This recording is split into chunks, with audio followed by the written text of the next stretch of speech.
বিষাক্ত তৃষ্ণা, লেখিকা আয়রা নূর, পর্ব সংখ্যা ৬। মেহরাব আলতো হাতে আনাসার থুতনি ধরে মুখটা উঁচু করে নেয়। আনাসা চোখ বন্ধ করে আছে। তার ভয় হচ্ছে মেহরাব হয়তো এখনই তাকে মারবে। মেহরাব গম্ভীর স্বরে বলে ওঠে, চোখ খোল।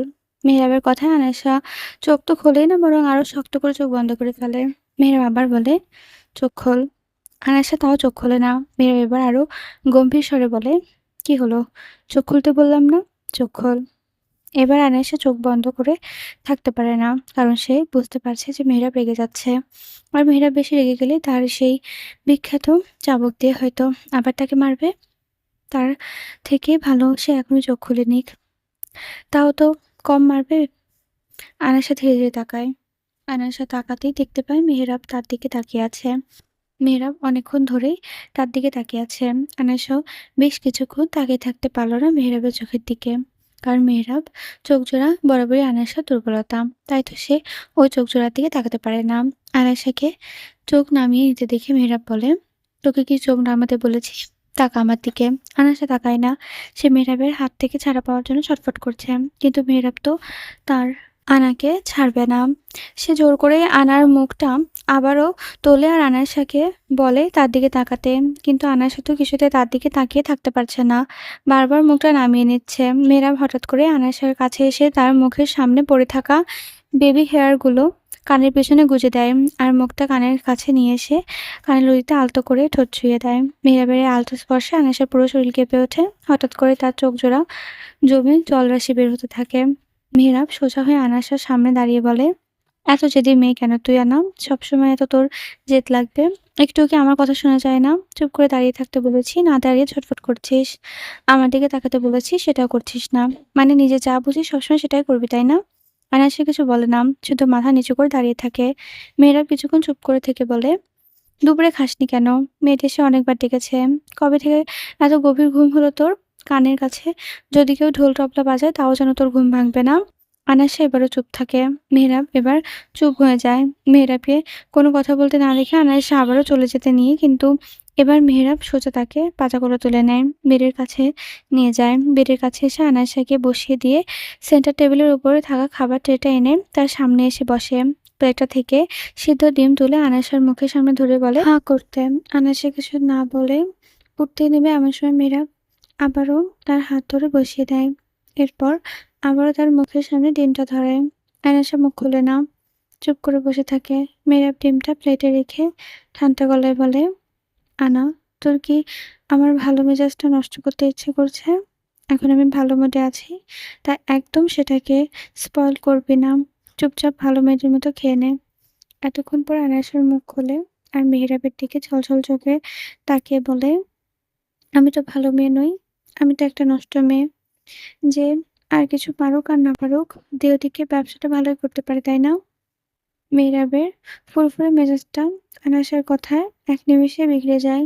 সে ভালো করে বুঝতে পারছে যে ফায়দার কথা বলাগুলো আনায়াসার বুকে তীরের মতো বিঁধেছে। তাই তো মেয়েটা এমন করছে, এমনভাবে কথা বলছে। আর এই কথাটা তীরের মতো বিচ্ছে বা না কেন, যেকোনো মেয়েই এই কথা শুনে কষ্ট পাবে। আনায়াসের ক্ষেত্রেও এর ব্যতিক্রম হয়নি।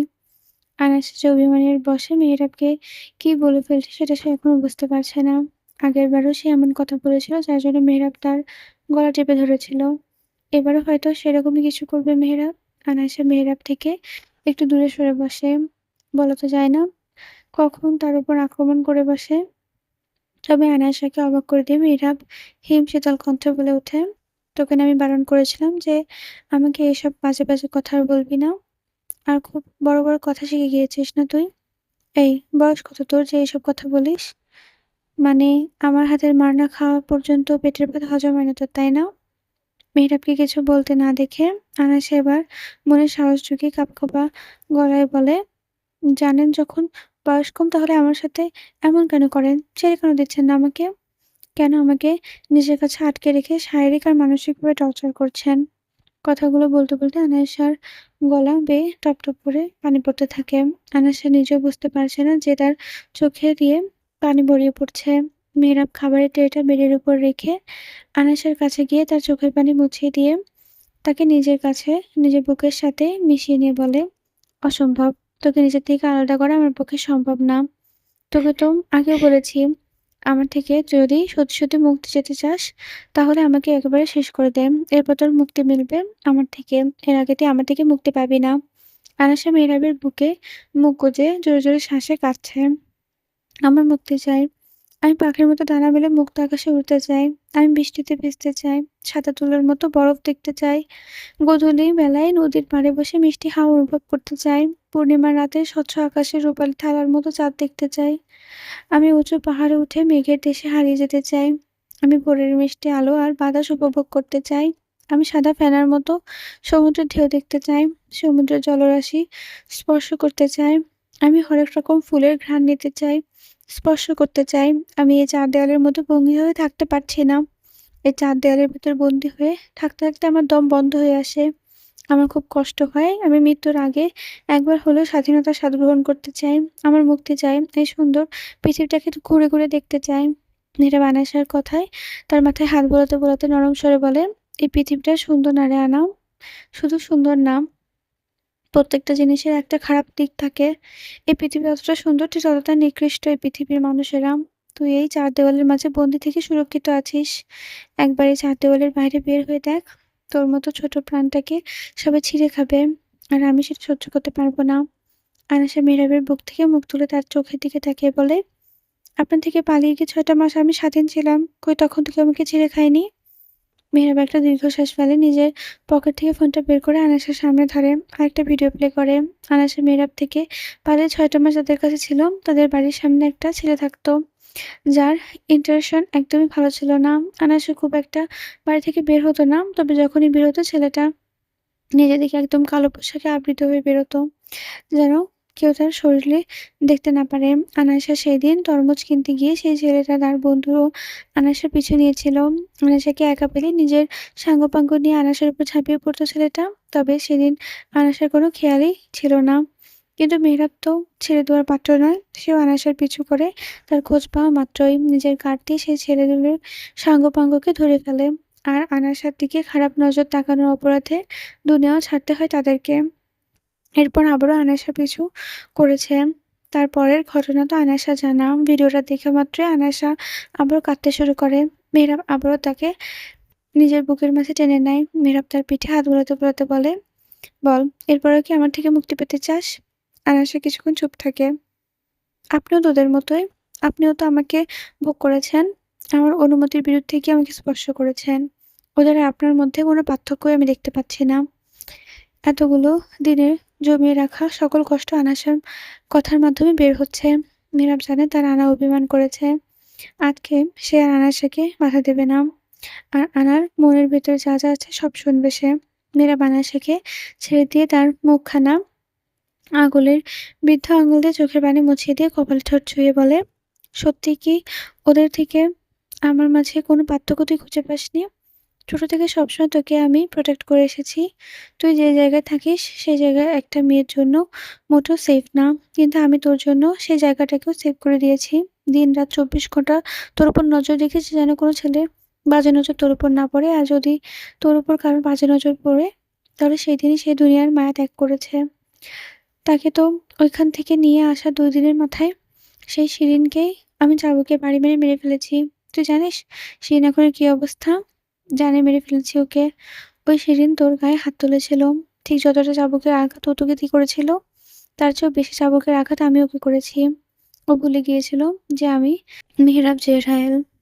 মেহরাবের জ্বর শক্ত হয়ে আসে। সে আবার বলে, "ও আমার জিনিসকে আঘাত করে এত সহজে পার পেয়ে যাবে, এটা ওর ভুল ধারণা ছিল। আমি শিরিনকে সবসময় সাবধান করে গিয়েছি তোর গায়ে যেন ও হাত না তোলে, তোকে যেন কোনো ছেলের সামনে না দেয়। এর বদলে যত টাকা লাগে আমি ওকে দেব। মাসে, মাসে তোর যাবতীয় খরচের জন্য টাকা পাঠিয়ে দিয়েছি মাসের শুরুতেই, যেন কোনো অভাব তাকে স্পর্শ করতে না পারে। কিন্তু ওই শিরিন এতই লোভী ছিল যে তোর অধিকারের টাকাগুলো নিজে আত্মসাৎ করেছে। এজন্য ওকে আমি অনেকবার সাবধানও করেছি, কত ভয় দেখিয়েছি, কিন্তু ওই মহিলা শোনেনি। আর শেষে তো আমার ধৈর্যের সীমা পার হয়ে গিয়েছিল। ওই শিরিন তোকে ওই মহিলা বাজারে ওঠাতে চেয়েছিল। তুই জানিস আমি আমার ইম্পোর্টেন্ট কাজ ছেড়ে শুধুমাত্র তোকে বাঁচানোর জন্য দেশে ছুটে এসেছিলাম। নিজের ক্ষতির কথা না ভেবে আমি কোনোদিনও কোনো মেয়ের দিকে চোখ তুলে পর্যন্ত তাকাইনি। কারণ ছোটবেলা থেকেই আমার টার্গেট শুধুমাত্র তুই ছিলি। কোনোদিনও কোনো মেয়ের প্রতি আমার ইন্টারেস্ট ছিল না। কিন্তু তুই ছিলি আমার নেশা। ছোট থেকে আমি জানি তুই আমার, শুধুই আমার। আর অন্য কেউ তোকে আমার জিনিসে দেখবে, সেটা আমার জিনিস আমি কষ্ট পেতে দেব না। আমার জিনিসকে কষ্ট দেওয়ার অধিকার যেমন আমার আছে, তেমনি আল্লাহ রাখার অধিকারও কেবলই আমার। এরপরও বলবি যে ওদের থেকে আমার মধ্যে কোনোটি পার্থক্য খুঁজে পাসনি। আর তাছাড়াও তোর ওখানে অনেক কিছুই জানা বাকি ছিল। তাই নিজেকে আর কখনো এভাবে ছোট করবি না। বাজে, বাজে কথা বলবি না। হুম? আনাসা এতক্ষণ মনোযোগ দিয়ে মেহরাবের সব কথা শুনছিল। হঠাৎ করে আনিশা বলে ওঠে, "আমার উপর প্রতিশোধ নিতে চান আপনি? তাহলে ছোট থেকে এত খেয়াল কেন রেখেছিলেন?" মেহরাব আনায়াসের কথা মৃদু হেসে বলে, "কারণ তুই আমার, আর আমার জিনিস খেয়াল আমি রাখবো। আমি খুব ভালো করেই রাখতে পারি।" মেহরাব ব্যবহারে আজকে আনায়াসা বেশ অবাক হচ্ছে। কারণ সে আবেগের বশে পড়ে মেহরাবকে যা, যা বলে ফেলেছে তাতে তো মেহরাব তাকে বাঁচিয়ে রাখার কথা ছিল না। কিন্তু মেহরাব তার সাথে কিছু না করে তাকে নিজের বুকে আঁকড়ে নিচ্ছে। তার চোখের পানি মুছিয়ে দিচ্ছে, শান্ত মেজাজে তার সাথে কথা বলছে।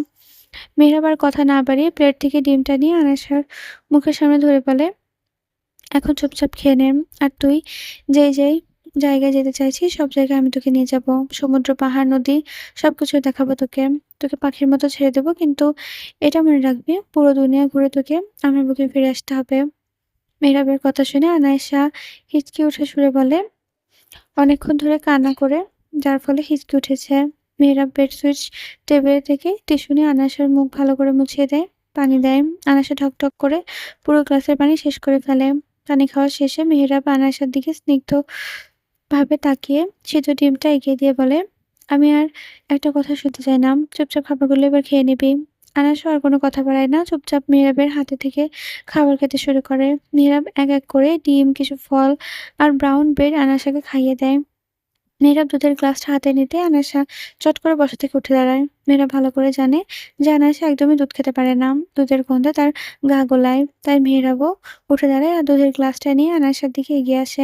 আনায়াসা এক পাক করে পেঁচাচ্ছে আর মেহরাব এক পাক করে তার দিকে এগিয়ে আসছে। একটা সময় আনায়াসা নিজের ওড়নার সাথে পা বেড়ে পড়ে যেতে নিলে মেহরাব তাকে খপ করে ধরে ফেলে। মেহরাব আনায়াসাকে ধরে বলে, "দুধটা ভালো মেয়ের মতো খেয়ে নে।" "না, আমি খাবো না। দুধ খেলে আমার বমি হয়ে যাবে। আমার দুধ একদমই পছন্দ না।" বলে আনায়াসা নাক চেপে ধরে যেন দুধের গন্ধ তার নাক অব্দি না পৌঁছায়।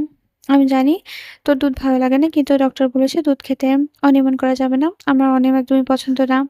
নাক চেপে ধরে খেয়ে নে।" "না, না, আমি খাবো না। আমি সত্যি বলছি। দুধ খেলেই বমি হয়ে যাবে। হোক বমি, আমি আছি নে, খেয়ে নে। না খাওয়া অব্দি ছাড়ছি না। খাওয়া না খাওয়ার কোনো ধান্দা আমি শুনতে পারবো না। দুধ খেলে আমি বমি করে দেবো। যদি বের হয়ে যায় সব তাহলে খাওয়ার কি মানে? আমাকে ছাড়ুন, আমি দুধ খাবো না।" মৃদু চিৎকার করতে থাকে আনাইসা। মেহরাব তো আনাইসাকে ছাড়ছেই না, বরং আরো শক্ত করে চেপে ধরে। আর দুধটা জোর করেই খাইয়ে দেয়। খাওয়ার শেষে মেহরাব তাকে ছেড়ে দেয়। "দেখেছিস কেমন খেয়ে ফেললি? বমি হলো?" তখনই আনায়াসের পেটের ভেতর কেমন পাক মারতে শুরু করে। আনায়াসা মুখে হাত দিয়ে ওয়াশরুমের দিকে দৌড় দেয়। ওয়াশরুমে যেতে গড়গড় করে বমি করে সব খাবার বের করে দেয়। মেহরাব আনায়াসের পিছু, পিছু যায়। বমি করতে, করতে আনায়াসা একদম নাজেহাল অবস্থা। মেহরাব পেছন থেকে আনায়াসাকে ধরে রেখেছে। একেই তো দুর্বল শরীর, তার উপর বমি করে আরো দুর্বল হয়ে গিয়েছে। বমি করা শেষ করে মেহরাব ভালো করে আনায়াসার হাত মুখ ধুয়ে দেয় আর কোলে নিয়ে বেডে শুইয়ে দেয়। আনায়াসা দুর্বল কণ্ঠে বলে, "আমি বলেছিলাম না যে দুধ খেলে আমার বমি হয়ে যাবে? যতবারই দুধ খেয়েছি ততবারই বমি হয়েছে।" মেয়েরা বানাসার শিউরে বসে মাথায় হাত বোলাতে, বোলাতে বলে, "শরীর কি বেশি খারাপ লাগছে? বমি করে তো সব খাবার বের করে দিলি। অন্য কিছু খাবি? মিটকে কিছু আনতে বলবো?" আয়েশা মাথা ওদিক ওদিক করে বলে, "না, তার কোনো প্রয়োজন নেই। আমি এখন কিছুই খাবো না। আমি একটু রেস্ট নেবো।" "ঠিক আছে, শুয়ে থাক। আমার কিছু কাজ আছে, সেগুলো করে তোকে নিয়ে একটা জায়গায় যাবো।" বলেই মীরা আয়েশার কপালে আলতো করে ঠোঁট ছুঁয়ে দেয়। রুম থেকে বের হয়ে যায়, নিজের স্টাডি রুমে চলে যায়। নীরবে ছোট, ছোট কেয়ারগুলো আয়েশার কাছে খুব ভালো লাগে।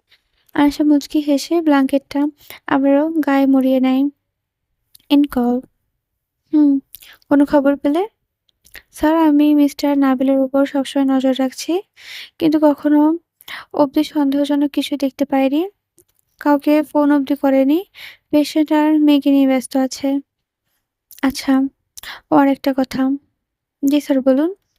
"কোনো পেশেন্টের সাথে কেউ দেখা করতে আসলে তাদের হাতগুলো একটু চেক করো। মানে বা হাতটা দেখবে সেখানে কোনো কাটা দাগ আছে কিনা। দাগটা ৪ ইঞ্চি মতো হতে পারে। ঠিক আছে স্যার, আমি নজর রাখবো। হুম। মেহরাব কলটা কেটে দেয়। ল্যাপটপটা সামনে নিয়ে বসে। নিজের রুমের সিসিটিভি ক্যামেরাটা অন করে। আনাশা নিশ্চিন্তে ব্ল্যাঙ্কেট তুলে ঘুমাচ্ছে। আনাশাকে দেখে মেয়েরা ফিক করে হেসে দেয়। কতটা আদরে লাগছে তার আনাকে। গালগুলো একদম ফোলা, ফোলা লাগছে। নাকের ডগা লাল হয়ে আছে। আনাশাকে দেখে তার হার্টবিট আবারও ফাস্ট হয়ে যায়। মনের ভেতরে এক অজানা অনুভূতি কাজ করছে। এমন অনুভূতি তার আগেও হয়েছে। আজ থেকে ৮ বছর আগে যখন মেহরাবের বয়স ছিল ২০ বছর আর আনার ছিল ১০। মেহরাবের প্রায় আনাকে দেখতে যেত। তবে লুকিয়ে, লুকিয়ে। যেন আনায়াসা বা কেউ তাকে দেখতে না পায়। এমনকি মিস্টার নাবিলও জানতেন না যে মেহরাব লুকিয়ে, লুকিয়ে আনায়াসাকে দেখতে যায়। বিষয়টা একান্ত মেহরাবের মধ্যে সীমাবদ্ধ ছিল। মাসে ৪ থেকে ৫ বার আনায়াসাকে নিজের চোখে দেখে আসত। সে যত যাই কাজ থাকুক না কেন, মেয়েরা অন্তত গুরুত্বপূর্ণ কাজের থেকেও বেশি গুরুত্বপূর্ণ কাজ ছিল আনায়াসাকে নিজের চোখে একবার দেখা। আনায়াসাকে লুকিয়ে, লুকিয়ে দেখার ভেতর সে কি যেন একটা শান্তি পেত। এরকম একদিন মেয়েরা আনায়াসাকে লুকিয়ে, লুকিয়ে দেখতে যায়। সেদিন খুব বৃষ্টি হচ্ছিল। আনায়াসা বৃষ্টি দেখলে নিজেকে আর সামলাতে পারে না। কারণ বৃষ্টি তার খুবই পছন্দ। তবে শিরিন কখনো তাকে বৃষ্টিতে ভিজতে দিতে চাইত না। আর আনায়াসা পালিয়ে এসে বৃষ্টিতে ভিজত। সেটা মেহরাবের গাড়িতে বসে দেখে ফেলত। বৃষ্টিতে ভেজার ফলে এক পর্যায়ে গিয়ে আনায়াসা হাঁচি দিতে শুরু করে। মেহের আবার বুঝতে বাকি থাকে না যে আনায়াসার ঠান্ডা লেগে গিয়েছে। হয়তো জ্বরও আসতে পারে। তাই মেহেরাব তাড়াতাড়ি করে তার থেকে বের হয়ে একটি ছাতা বের করে নিয়ে আসে আনায়াসের কাছে যায়।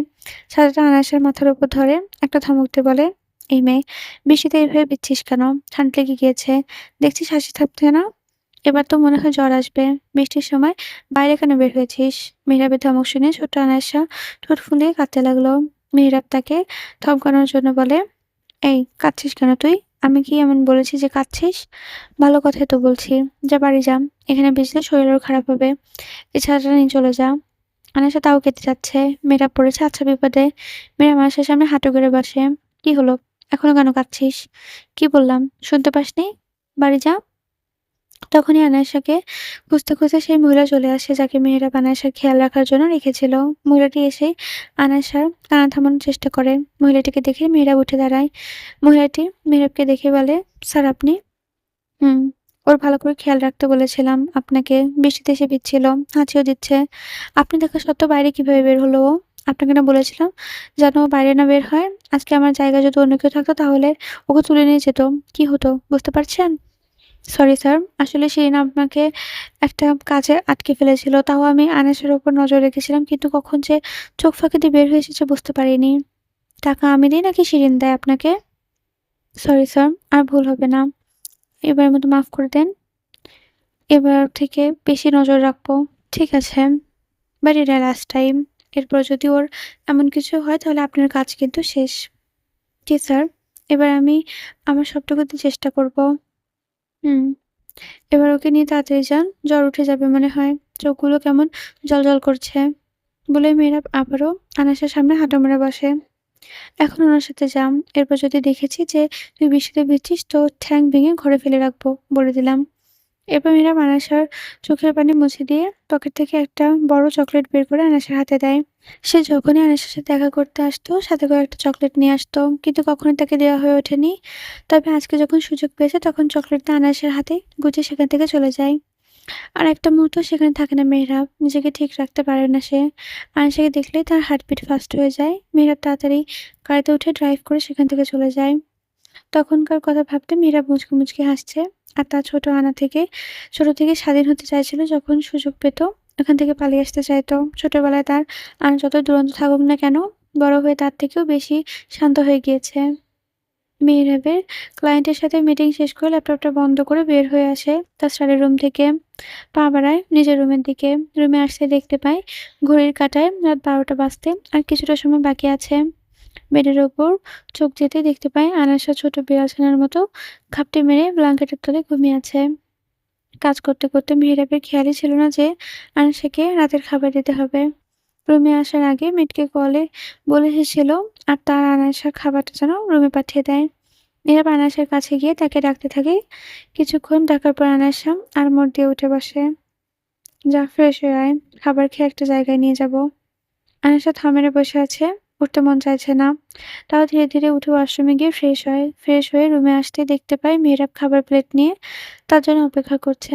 আনাসা গুটি, গুটি পায়ে মেহরাবের থেকে কিছুটা দূরত্ব বজায় রেখে বেডের ওপাশে গিয়ে বসে। মেহেরাব পেটে দেখে আনাসাকে বলে, "এত দূরে, দূরে বসেছিস কেন? কাছে আয় খাইয়ে দেই।"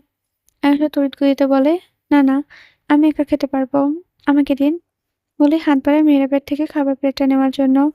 কিন্তু মেহেরাব প্লেটটা না দিয়ে উল্টো আনায়াসের হাত ধরে টেনে নিজের কাছে নিয়ে আসে। আর তাড়াতাড়ি করে এক লোকমা ভাত মুখে পুরে দেয়। হঠাৎ এমন হয় আনায়াসা একটু ভ্যাবাচ্যাকা খেয়ে যায়।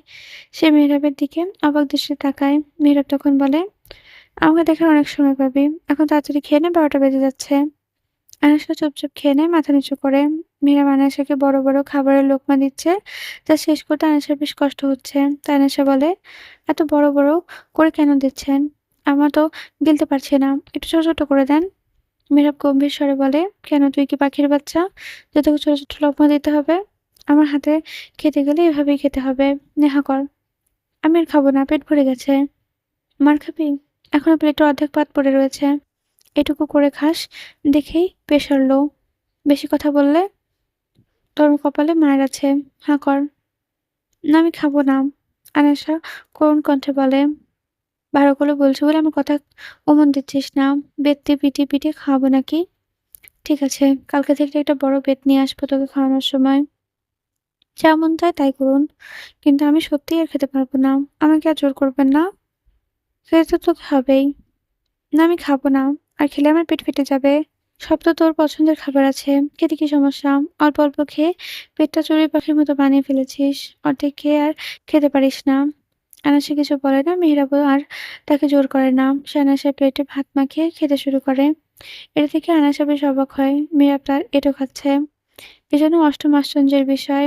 আনাসার চোখ দুটো কপালে উঠে যায় ক্রমশ।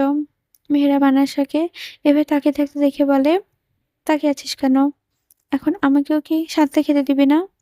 মেহরাবের কথা শুনে আয়েশা নিজেকে সামলিয়ে অন্যদিকে তাকায়। মেহরাবের খাবার খেতে তাড়াতাড়ি হাত ধুয়ে নিয়ে আসে। আয়েশা হাতটা নিজের হাতের মাঝে নিয়ে রুফটপের দিকে এগিয়ে যায়। আয়েশা তো বুঝতে পারছে না যে মেহরাব তাকে ঠিক কোথায় নিয়ে যাচ্ছে। আয়েশা কৌতূহলের বশে মেহরাবকে জিজ্ঞেস করে বসে, "আচ্ছা, আমাকে কোথায় নিয়ে যাচ্ছেন?" "তোর একটা ইচ্ছা পূরণ করতে।" আয়েশা বুঝতে পারে না যে মেহরাব তার কোন ইচ্ছা পূরণ করতে নিয়ে যাচ্ছে। মেহরাব আয়েশার হাতটা আলতো করে ধরে সিঁড়ি বেয়ে নিচে নেমে আসে। সিঁড়ি শেষ হওয়ার মাথায় লোহার দরজা আছে। মেহেরাব দরজা খোলার আগে আয়েশা চোখখানা একটা নরম মোলায়েম কাপড় দিয়ে বেঁধে দেয়। এরপর দরজা ধীরে, ধীরে করে ঠেলে খুলে দেয়। দরজা খুলতে একরাশ শীতল হাওয়া এসে দুজনের শরীর ছুঁয়ে যায়। আয়েশা নাকে ভেসে আছে খুব মিষ্টি ঘ্রাণ। এই শীতল বাতাস আর মন মাতানো মিষ্টি ঘ্রাণের জন্য আয়েশা হারিয়ে যাচ্ছে। মেহরাব তার হাত ধরে নিয়ে যেতে লাগলো। রুফটপের একদম মাঝখানে এসে মেহেরাব আয়েশার চোখ দুটো কাপড়টা খুলে দিল। আয়েশা ধীরে, ধীরে চোখ মেলল। পুরো রুফটপ পরিপূর্ণ চাঁদের আলোতে ছেয়ে আছে। মেহরাবের ম্যানশনটা একদম জঙ্গলের মাঝখানে। তার আশেপাশে কোনো লোকালয়ও নেই যে এখানে থাকবে, কোনো কৃত্রিম আলো আসবে। রুফটপের জায়গায়, জায়গায় নানা রকমের ফুলের টব রাখা আছে যেগুলো দেখে মিষ্টি ঘ্রাণ আসছে। সামনে একটা দোলনাও রাখা আছে যেটা সাদা আর টকটকে লাল গোলাপের মিশ্রণে। নীরব আয়েশার হাত ধরে আবারও আলতো করে দোলনার দিকে এগিয়ে যায়। নীরব আয়েশাকে দোলনাতে বসিয়ে নিজেও বসে পড়ে। "তুই পূর্ণিমার চাঁদ দেখতে চাইছিলি না? তা তোর ইচ্ছেটা পূরণ করলাম।" মেহরাবের কথায় আয়েশার চোখগুলো ঘোলাটে হয়ে আসে। মেহরাব তার ইচ্ছে পূরণ করেছে সেটা ভাবতেই মনের ভিতরে একটা ভালো লাগা কাজ করছে। "কি হলো? কিছু বলছিস না যে? কেমন লাগলো? রুফটপটা স্পেশালি তোর জন্যই সাজিয়েছি। পছন্দ হয়নি?" আয়েশা কিছু বলতে পারছে না। এতটা আবেগী হয়ে গিয়েছে সে। মেহরাবের ব্যাপারটা বুঝতে পেরে নিজেই আনাশাকে জড়িয়ে ধরে। আনাশার মাথায় হাত বোলাতে বলতে বলে, "অবাক হচ্ছিস না যে কেন আমি এমন করেছি? আসলে অনেক ভেবে দেখলাম অপরাধ তো তোর বাবা করেছে। তাহলে শাস্তি তুই একা কেন পাবি? তাছাড়া তুই তো নির্দোষ। শুধু, শুধু একটা নির্দোষ প্রাণকে শাস্তি দেওয়া ঠিক হবে না। তাই আজকে থেকে আর তোকে কষ্ট দেব না।" নীরবের এই আলতো আলিঙ্গনে আনাসের হৃৎপিণ্ডটা কেমন যেন শীতল হয়ে গিয়েছে। আবেশে আনাসার চোখ দিয়ে গড়িয়ে পড়ছে অশ্রু। মেহরাবের কাঁধ ভিজে যাচ্ছে আনাসার চোখের জলে। মেহরাব আনাসাকে ছেড়ে দিয়ে তার ছোট্ট মুখখানে নিজের হাতের আগুলে নিয়ে চোখের পানি মুছিয়ে দিয়ে বলে, "কাঁদছিস কেন পাগলি? আর কাঁদবি না। দুনিয়ার সব সুখ তোর পায়ে এনে ফেলবো আমি। খালি তুই কখনো আমাকে ছেড়ে যাবি না, কখনো আমাকে ঠকাবি না। তোর বাবা অপরাধী, তাকে আমি ঠিকই শাস্তি দেবো। কিন্তু তুই কথা দে যত যাই হয়ে যাক সবসময় আমার পাশেই থাকবি।" যদি কখনো এমন হয় যে তোর বাবা আর আমাকে বেছে নিতে হয় তাহলে তুই আমাকে বেছে নিবি। কারণ তোর বাবা কোনোদিনও তোর খোঁজ দেখেনি। তুই বেঁচে আছিস নাকি মরে গিয়েছিস সেটাও দেখতে আসেনি। আমি তোর খেয়াল রেখেছি সবসময়। বল না, না তুই সবসময় আমাকে বেছে নিবি বল?" আনাশা চোখগুলো ছলছল করছে। সে বিশ্বাসই করতে পারছে না যে মেহেরাব তাকে এসব বলছে। "বল না, না বল।" আয়েশা মাথা উপর নিচ করে জবাব দেয়। মেহরাব আবার তার আনেকে জড়িয়ে ধরে। মেহরাব তাকে জড়িয়ে ধরে বলে, "তোর সব ইচ্ছে আমি পূরণ করব না। তুই শুধু আমার হয়ে থাক। কখনো আমাকে ছেড়ে যাবি না। তুই ছাড়া আমার আর কেউ নেই।" আনাসও এবার মেহরাবকে জড়িয়ে ধরে বলে, "কক্ষনো আপনাকে ছেড়ে যাব না আমি।" মেহরাব আনাসকে জড়িয়ে ধরে সেই দিনের কথা ভাবতে থাকে। "স্যার একটা কথা বলতাম যদি আপনি অনুমতি দিতেন তো?" মেহরাব মুখের উপর ফাইল নিয়ে রাশভারী কণ্ঠে বলে, "হুম, বলো।" বলছিলাম যে স্যার একটা নির্দোষ মেয়েকে শুধু কষ্ট দেওয়ার কি ঠিক হচ্ছে? জাহিদ বেশ ভয়ে, ভয়ে কথাগুলো বলল মেহেরাবকে। কারণ সে জানে মেহেরাব কতটা রাগী আর উগ্র স্বভাবের। কিন্তু জাহিদ ও আর চুপ থাকতে পারেনি আনাসের কষ্টগুলো দেখে। তাই মুখ খুলেই ফেলল। মেহেরাব কিছু ফাইল চেক করেছিল। জাহিদের কথা শুনে মেহেরাব মুখের উপর থেকে ফাইলটা সরিয়ে তাদেরকে খুব শীতল চাহনিতে তাকালো। নীরবের চাহনির দিকে জাহিদ রীতিমতো কাঁপাকাঁপি শুরু করে দিয়েছে। জাহিদ পরিস্থিতি সামাল দিতে বলল, "সরি স্যার, আমি আর কখনোই এই টপিক নিয়ে কথা বলব না।" এভাবে ফাইল বন্ধ করে চেয়ার থেকে উঠে দাঁড়ালো আর জাহিদের সামনে এসে বলে, "এই কথাটা কিসের ভিত্তিতে বললে? সেটা আমাকে একটু এক্সপ্লেনেশন করো।" মানে উম বুঝলাম না স্যার, আপনি ঠিক কি বলতে চাইছেন?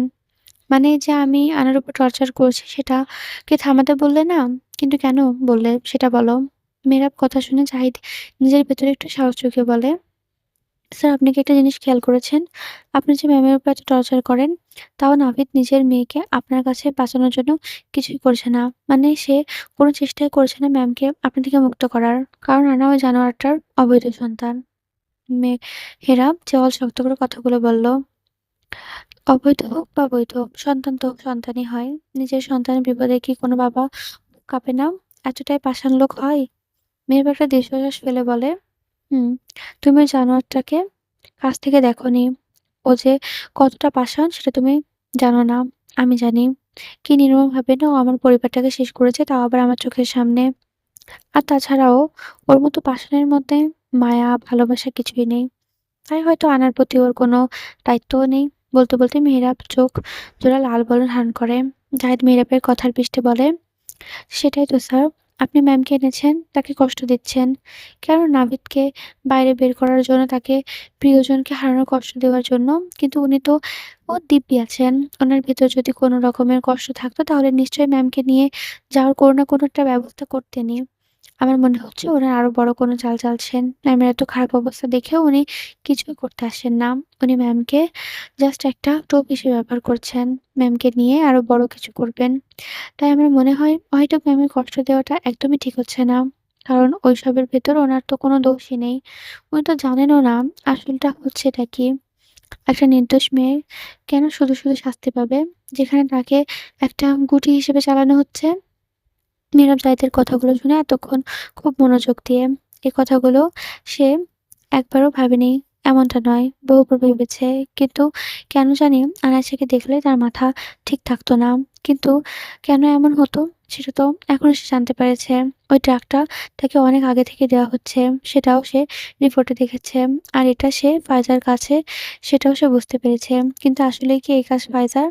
সেটা মেহরাব জানে না। সে তো সন্দেহ করছে কিন্তু কোনো ক্লু তো এখনো অব্দি পাচ্ছে না। আর মেহরাব চায় না কোনো প্রমাণের অভিযোগে নিজের কাছের মানুষগুলোকে অবিশ্বাস করতে। জাহিদের কথায় মেহরাব কল্পনার জগৎ থেকে বাস্তবে ফিরে আসে। "স্যার কি ভাবছেন? দেখুন আমি যেগুলো বললাম সেগুলো একটাও কিন্তু উড়িয়ে দেওয়ার মতো নয়। এতদিন আপনি একটু ভুল ধারণা নিয়ে চলেছেন। আর নাভিদও হয়তো এটাই চায় আপনি ভুল নিয়ে ধোঁয়াশার ভেতরে থাকুন আর সেই সুযোগ নিয়ে নাভিদ নিজের কাজটা চালিয়ে যাক। তুমি সেই কথাগুলো বলছো যেগুলো যুক্তি আছে। সত্যি যদি ওই জানোয়ারটা আনাকে টোপ হিসেবে ব্যবহার করে তাহলে সে খুশিই হয় আনার উপর আমার এই টর্চার গুলো দেখে।" "জি স্যার, আপনি একদম ঠিকই ধরেছেন। এই কথাগুলো আমি অনেক আগে থেকে আপনাকে বলতে চাইছিলাম কিন্তু বলা হয়ে ওঠেনি। সব দিক ভেবে দেখলাম ব্যাপারটা এটাই দাঁড়ায়। আচ্ছা, তুমি এখন আসতে পারো।" মেহরাবার কথাগুলো শুনে জাহিদের রুম থেকে বেরিয়ে যায়। মেহরাব আবারও নিজের চেয়ারে গিয়ে বসে আর জাহিদের কথাগুলো মন দিয়ে ভাবতে থাকে। শুরু থেকে আজ অব্দি যা ঘটেছে সবটা সে ভাবতে লাগলো। কিছুক্ষণ ভাবার পর মেহেরাব একটা কথা মাথায় আসে। সেদিন মেহেরাব আনিশাকে নিয়ে হসপিটাল থেকে পালিয়েছিল। সেদিনের কথা তার মনে পড়ে। হসপিটাল থেকে একটা বাচ্চা চুরি করা মোটেও সহজ নয়। তাও আবার এতটা কড়া সিকিউরিটির মধ্যে দিয়ে। তো অসম্ভব। কিন্তু সেদিন মেহেরাব আনাকে অনায়াসেই সে হাসপাতাল থেকে বের করতে পেরেছিল। আর তার মানে কি সত্যি এগুলো সবই নাভিদের চাল ছিল? নাভিদ চাইছিল যে মেহেরাবই আনায়াসকে নিজের কাছে নিয়ে যাক আর প্রতিশোধ নেওয়ায় অন্ধ হয়ে যাক। তার উপর অমানসিক নির্যাতন শুরু করুক আর সেই সুযোগে সে নিজের চাল চালাবে। মেহেরাব আর ভাবতে পারল না। সে উঠে নিজের রুমে চলে গেল। রুমে গিয়ে ওয়াশরুমে ঢুকতে বলল। মাথাটা বেশ ঝিমঝিম করছে তার। এত প্রেশার যাচ্ছে তার উপর দিয়ে যে মাথাটা ঝিমঝিম করছে। এটাই স্বাভাবিক। ফ্রেশ হয়ে ওয়াশরুম থেকে বের হতে চোখ পড়ে বেডের উপর। আনাসা বেডের উপর ঘুমিয়ে আছে। মেহেরাব ধীর পায়ে তার আনার কাছে যায়। মেহেরাব গিয়ে আনাসার শিউরে বসে কপালে হাত বুলিয়ে দেয়। জ্বর নেমেছে কিনা দেখার জন্য। জ্বর এখনো নামেনি। জ্বরের চোটে মেয়েটার গাল আর নাকের ডগা লাল হয়েছে। মেহেরাব আলতো হাতে আনায়াসের কপালটা মাসাজ করে দেয়। ইদানিং আনায়াসের কাছে এলে তার ভেতর শান্ত হয়ে যায়। মনে হয় সবসময় আনায়াসের কাছাকাছি থাকতে। মেহেরাবও খুব ভাবল, সত্যি তো আনায়াসের কোনো দোষ নেই। সে তো নির্দোষ। যা দোষ করেছে ওই নাভিদ করেছে। তাহলে তার করা অপরাধের শাস্তি আনায়াসে কেন পাবে? আনায়াসকে জড়িয়ে ধরতে মেহেরাব সেই দিনের কথাগুলো ভাবছিল। মেহেরাব আনায়াসকে ছেড়ে দিল। আনা, চল রুমে। এখানে ঠান্ডা বাতাস হচ্ছে। ঠান্ডা লেগে যাবে তোর। আয়েশা তৎক্ষণাৎ বলে উঠল, না আর একটু বসি এখানে। কত সুন্দর চাঁদ। যেতে ইচ্ছে করছে না আমার। প্লিজ আর একটু থাকি না। না, থাকা যাবে না। একদিনও হয়নি জ্বর ঠিক হয়েছে। আবার কি জ্বর বাঁধাতে ঠান্ডা করছিস? জ্বর বাঁধলে তো ভালোই হবে। আপনার সেবা যত্নগুলো তো পাওয়া যাবে। কথাগুলো আনাসা খুব আস্তে করে বলে কিন্তু মেহেরাব শুনতে পায় না। তবে আন্দাজ করতে পারে যে আনাসা কিছু একটা বলেছে। তাই মেহেরাব বলে, কি বলি শুনতে পেলাম না। কিছু বলিনি, আপনি একটু বেশিই শুনেছেন। আচ্ছা, অনেক হয়েছে চন্দ্রবিলাস। এখন রুমে চল। বলে মেহেরাব আনাসের হাত ধরে টেনে দাঁড় করায়। আনাসা মেহেরাবের থেকে নিজের হাতটা ছাড়িয়ে নিয়ে আবারও বসে পড়ে দোলনায়। আর গাল ফুলিয়ে বলে, আমি যাব না। এখানে থাকবো। আপনার যাওয়া হলে যান। সবসময় তো ঘরে বন্দি করে রাখেন। তাও যদি রুমে একটু রং-চং থাকতো তা না। পুরো কালো করে রেখেছেন। ভালো লাগে না। কালো রং দেখতে চোখ নষ্ট হয়ে গেছে আমার। আনিশাকে গাল ফুলিয়ে কথাগুলো বলতে দেখে মেহেরাবের কাছে তাকে কিউট লাগছে। তাই মেহেরাব আনাসার দিকে একটু ঝুঁকে তার ফোলা গালগুলোতে কয়েকটা চুমু খেয়ে বলে, আনাসা একদম অবাক হয়ে যায়। সে মেহেরাবের দিকে তাকায়। আর দেখে মেহেরাব তার দিকে তাকিয়ে আছে, হাসছে। আনাসা তাতেই নিজের চোখ নামিয়ে নেয়। মেহেরাব আনাসার মুখটা তুলে বলে, রুমে চল। এখানে অনেক ঠান্ডা বাতাস হচ্ছে। আর বেশি রাত গিয়েছে। এত রাতে সাথে থাকা ভালো না। বলা তো যায় না। তারা যদি চলে আসে, ওরা যদি এসে আমার আনাকে নিয়ে যায় তখন আমার কি হবে? এমনিতে আমার আনা অনেক কিউট। নীরবের মুখে তারা আসবে শুনে আনাসা কিছু বুঝতে পারে না। তাই সে কৌতূহলী দৃষ্টিতে মেহেরাবের দিকে তাকিয়ে বলে, বুঝতে পারছি না। বুঝতে পারছিস না? তুই তো ওদেরকে ভয় পাস। আনাসা অবুঝের মতো প্রশ্ন করে, কাদের কথা বলছেন আপনি? কারা আসবে আর আমাকে বা কেন তুলে নিয়ে যাবে? যারা মাঝরাতে খোলা আকাশের নিচে উড়ে বেড়ায়, নির্জন জায়গায় মানুষ দেখলে ঘাড় মটকে দেয় তারা। আনাসে এবার মেহেরাবের কথা মানে বুঝতে পারে। তৎক্ষণাৎ তার ভয় পেতে শুরু করে। মেহেরাব আনায়াসের থেকে সরে এসে বলে, তুই যাবি না তাই না? ঠিক আছে, থাক একা। আমি যাই। অন্য কেউ তোকে নিয়ে গেলে আমি তাদের থেকে তোকে উদ্ধার করতে পারবো। কিন্তু তারা যদি নিয়ে যায় তখন কিন্তু আমার কিছুই করার থাকবে না। আমি গেলাম। বলে মেহেরাব পা বাড়ায় সিঁড়ির দিকে। অমনি আনায়াসা পেছন থেকে দৌড়ে এসে মেহেরাবের ডান হাত খামচে মেরে ধরে বসে। আর কম্পিত স্বরে বলে, আমাকে একা রেখে যাচ্ছেন কেন? ওরা যদি সত্যি আমাকে নিয়ে যায়? নিয়ে গেলে যাবে। আমি কি করব? তোর তো এখানে থাকতে ভালো লাগছে না। তাহলে তুই থাক ওদের সাথে। না, আমি থাকবো না। বলে আনাসা মেহেরাবের আগে সিঁড়ি বেয়ে পা বাড়ায়। সিঁড়ি দিয়ে নামার আগে মেহেরাব তাকে কোলে তুলে নেয়। আচমকা এমন হয় আনাসা বেশ ভয় পেয়ে যায়। তাই সে চিৎকার দিয়ে ওঠে। তখনই মেহেরাব আনাসার মুখটা এক হাতে নিয়ে চেপে ধরে বলে, চিল্লাচ্ছিস কেন? দেখ আমি। বলে মেহেরাব আনাসার মুখ থেকে হাত সরিয়ে দেয়। এভাবে কেন কোলে নিলেন? এখনই আমার হার্ট ব্রেক হয়ে যেত। মেহেরাব গা ছাড়া ভাব দিয়ে বলে, বের হলে হতো। আমি আবারও তোর হার্টকে ধরে এনে তোর ভেতরে দিয়ে দিতাম। হার্ট বের হয়ে গেলে তো মরেই যেতাম। তাহলে হাত ধরে কিভাবে আবার আমার ভেতরে দিতেন? আনাসের মুখে বড় কথা শুনে মেহেরাবের মাথা গরম হয়ে যায়। মেহেরাব আর একটা কথা না বলে আনাসাকে নিয়ে সিঁড়ি দিয়ে নেমে নিজের রুমে চলে যায়। রুমে এসে আনাসাকে কোল থেকে নামিয়ে বেডের উপর গিয়ে উপর হয়ে শুয়ে পড়ে। আনাসা মেহেরাবের কাণ্ড দেখে অবাক হয়ে যায়। কিছুক্ষণ সেই জায়গায় দাঁড়িয়ে থাকে আনাসা। রুমের লাইট অফ করে চলে যেতে নেবে এমন সময় মেহেরাব পেছন থেকে ডেকে ওঠে। আনাসা মেহেরাবের ডাক শুনে পেছনে ফিরে তাকায়। "কোথায় যাচ্ছিস? আমার কাছে আয়।" নীরবের কণ্ঠ গম্ভীর। "আপনি ঘুমাবেন না? তাই আমি অন্য রুমে যাচ্ছি। তোকে কতদিন বলা লাগবে যে আমার তোকে ছাড়া ঘুম আসে না? আমার কাছে আয় জলদি।" আনাসা আর কথা বাড়ায় না। বেডের উপর পাশে গিয়ে বসে পড়ে। আনাসাকে বসার সাথে সাথে মেহেরাব টেনে তাকে নিজের সাথে মিশিয়ে নিয়ে জড়িয়ে ধরে। "তোকে না আগেও বলেছি মরার কথা বলবি না। তাও একই কথা কেন বলিস?" "আর বলব না। এখন আমাকে ছাড়ুন।" "না ছাড়ব না। মাথায় হাত বুলিয়ে দে। আমি ঘুমাবো। তাড়াতাড়ি দে।" আনাসা মেহরাবের মাথায় হাত বোলাচ্ছে। না দেখে মেহরাব নিজেই আনাসের হাত নিয়ে নিজের মাথার উপর রাখে। "তুই আজকে অনেক ঘুমিয়েছিস। এখন আমি ঘুমাবো আর তুই মাথায় হাত বোলাবি। এখন এটাই তোর কাজ।" আনাসা তাও হাত বোলায় না। মেহরাব চোখ খুলে আনাসের দিকে তাকিয়ে বলে, "আনা, কি বললাম? মাথায় হাত বোলাও। আচ্ছা জেদি মেয়ে তো তুই। আমার কথা শুনছিস না?" আনাসা কিছু বলে না। মেহরাব আবার বলে, "আমাকে যদি আজকে ঘুমাতে না দিস তাহলে কালকে তোর বাইরে যাওয়া ক্যান্সেল।" এবার আনাইসা মুখ খুলে বলে, "মানে?" "কালকে তোকে একটা জায়গায় নিয়ে যাবো। কোথায় নিয়ে যাবো সেটা বলবো না। যদি মাথায় হাত বুলিয়ে দিস তাহলে বাইরে যেতে পারবি, না হলে না।" বাইরে যাওয়ার কথা শোনা মাত্রই আনাইসা খুশিতে গদগদ হয়ে যায়। তার খুশি দেখে সে আর কোনো কথা না বলে মেহেরাবের মাথায় হাত বোলাতে শুরু করে। কারণ অনেকদিন পর সে আবারও বাইরের আলো বাতাস দেখতে পারবে। ঘড়ির কাঁটায় এখন বিকাল ৫টা। আনাইসা ড্রেসিং টেবিলের সামনে দাঁড়িয়ে চুল আঁচড়াচ্ছে। মেহরাব রুমে ঢুকে কিছু না বলে আনাইসার কাছে যায় আর তার হাত নিজের হাতের ভাঁজে শক্ত করে ধরে সিঁড়ি দিয়ে নিচে নামতে লাগলো। পার্কিং লটে গিয়ে নিজের গাড়ি বের করে আনাইসাকে বসিয়ে দিয়ে সেও বসে পড়ে ড্রাইভিং শুরু করলো। এর মধ্যে মেহরাব একবার তার দিকে ফিরেও তাকায়নি, যার জন্য আনাইসার মনটা একটু খারাপ। একটু আগের ঘটনা, মেহরাব নিজের ক্লোজের থেকে একটা ডার্ক ট্যান রঙের লম্বা কামিজ, সামনে সূক্ষ্ম এমব্রয়েড করা হাতা ৩/৪ গলার কাছে করে ছোট মুক্তার কাজ করা, সাথে একই রঙের সালোয়ার আর হালকা নেটের দোপাট্টা, আর কিনারা ছোট ছোট সোনালি কাজ করা ডার্ক টেল রঙের লম্বা কামিজটা তার গায়ে জড়িয়ে যেন এক কোমল আভা ছড়াচ্ছে। গলার কাছে ছোট ছোট মুক্ত কাজ করার আলোয় পড়ে ঝিকমিক করছে। নরম নেটের দোপাট্টা হাত ধরে হালকা করে নেমে এসেছে, আনাসাকে আরো কোমল আর মায়াবী করে তুলেছে। প্রায় ৪৫ মিনিট পর মেহরাব গাড়ি থামায়। আনাসা অন্যমনস্ক হয়ে নিজের হাতের দিকে তাকিয়েছিল। মেহরাব একবার আনাসের দিকে তাকায়, এরপর গাড়ি থেকে বের হয়ে আনাসের হাত ধরে বের করে আসে। আনাসা এখনো খেয়াল করেনি যে মেহরাব তাকে কোথায় নিয়ে এসেছে। মেহরাবের হাত ধরে হাঁটতে হাঁটতে এক জায়গায় এসে দাঁড়ায়। এরপর মেহরাব বলে, "আনা, সামনে তাকা।" মেহরাবের কথায় আনাসা কানে যায়নি। মেহরাব বুঝতে পেরেছে যে তার আনা তার উপর রাগ করে আছে। তাই মেহরাব আনাসের মুখটা আলতো করে ধরে উপরে তোলে আর বলে, "তাকাতে বলছি না, তাকাচ্ছিস না কেন?"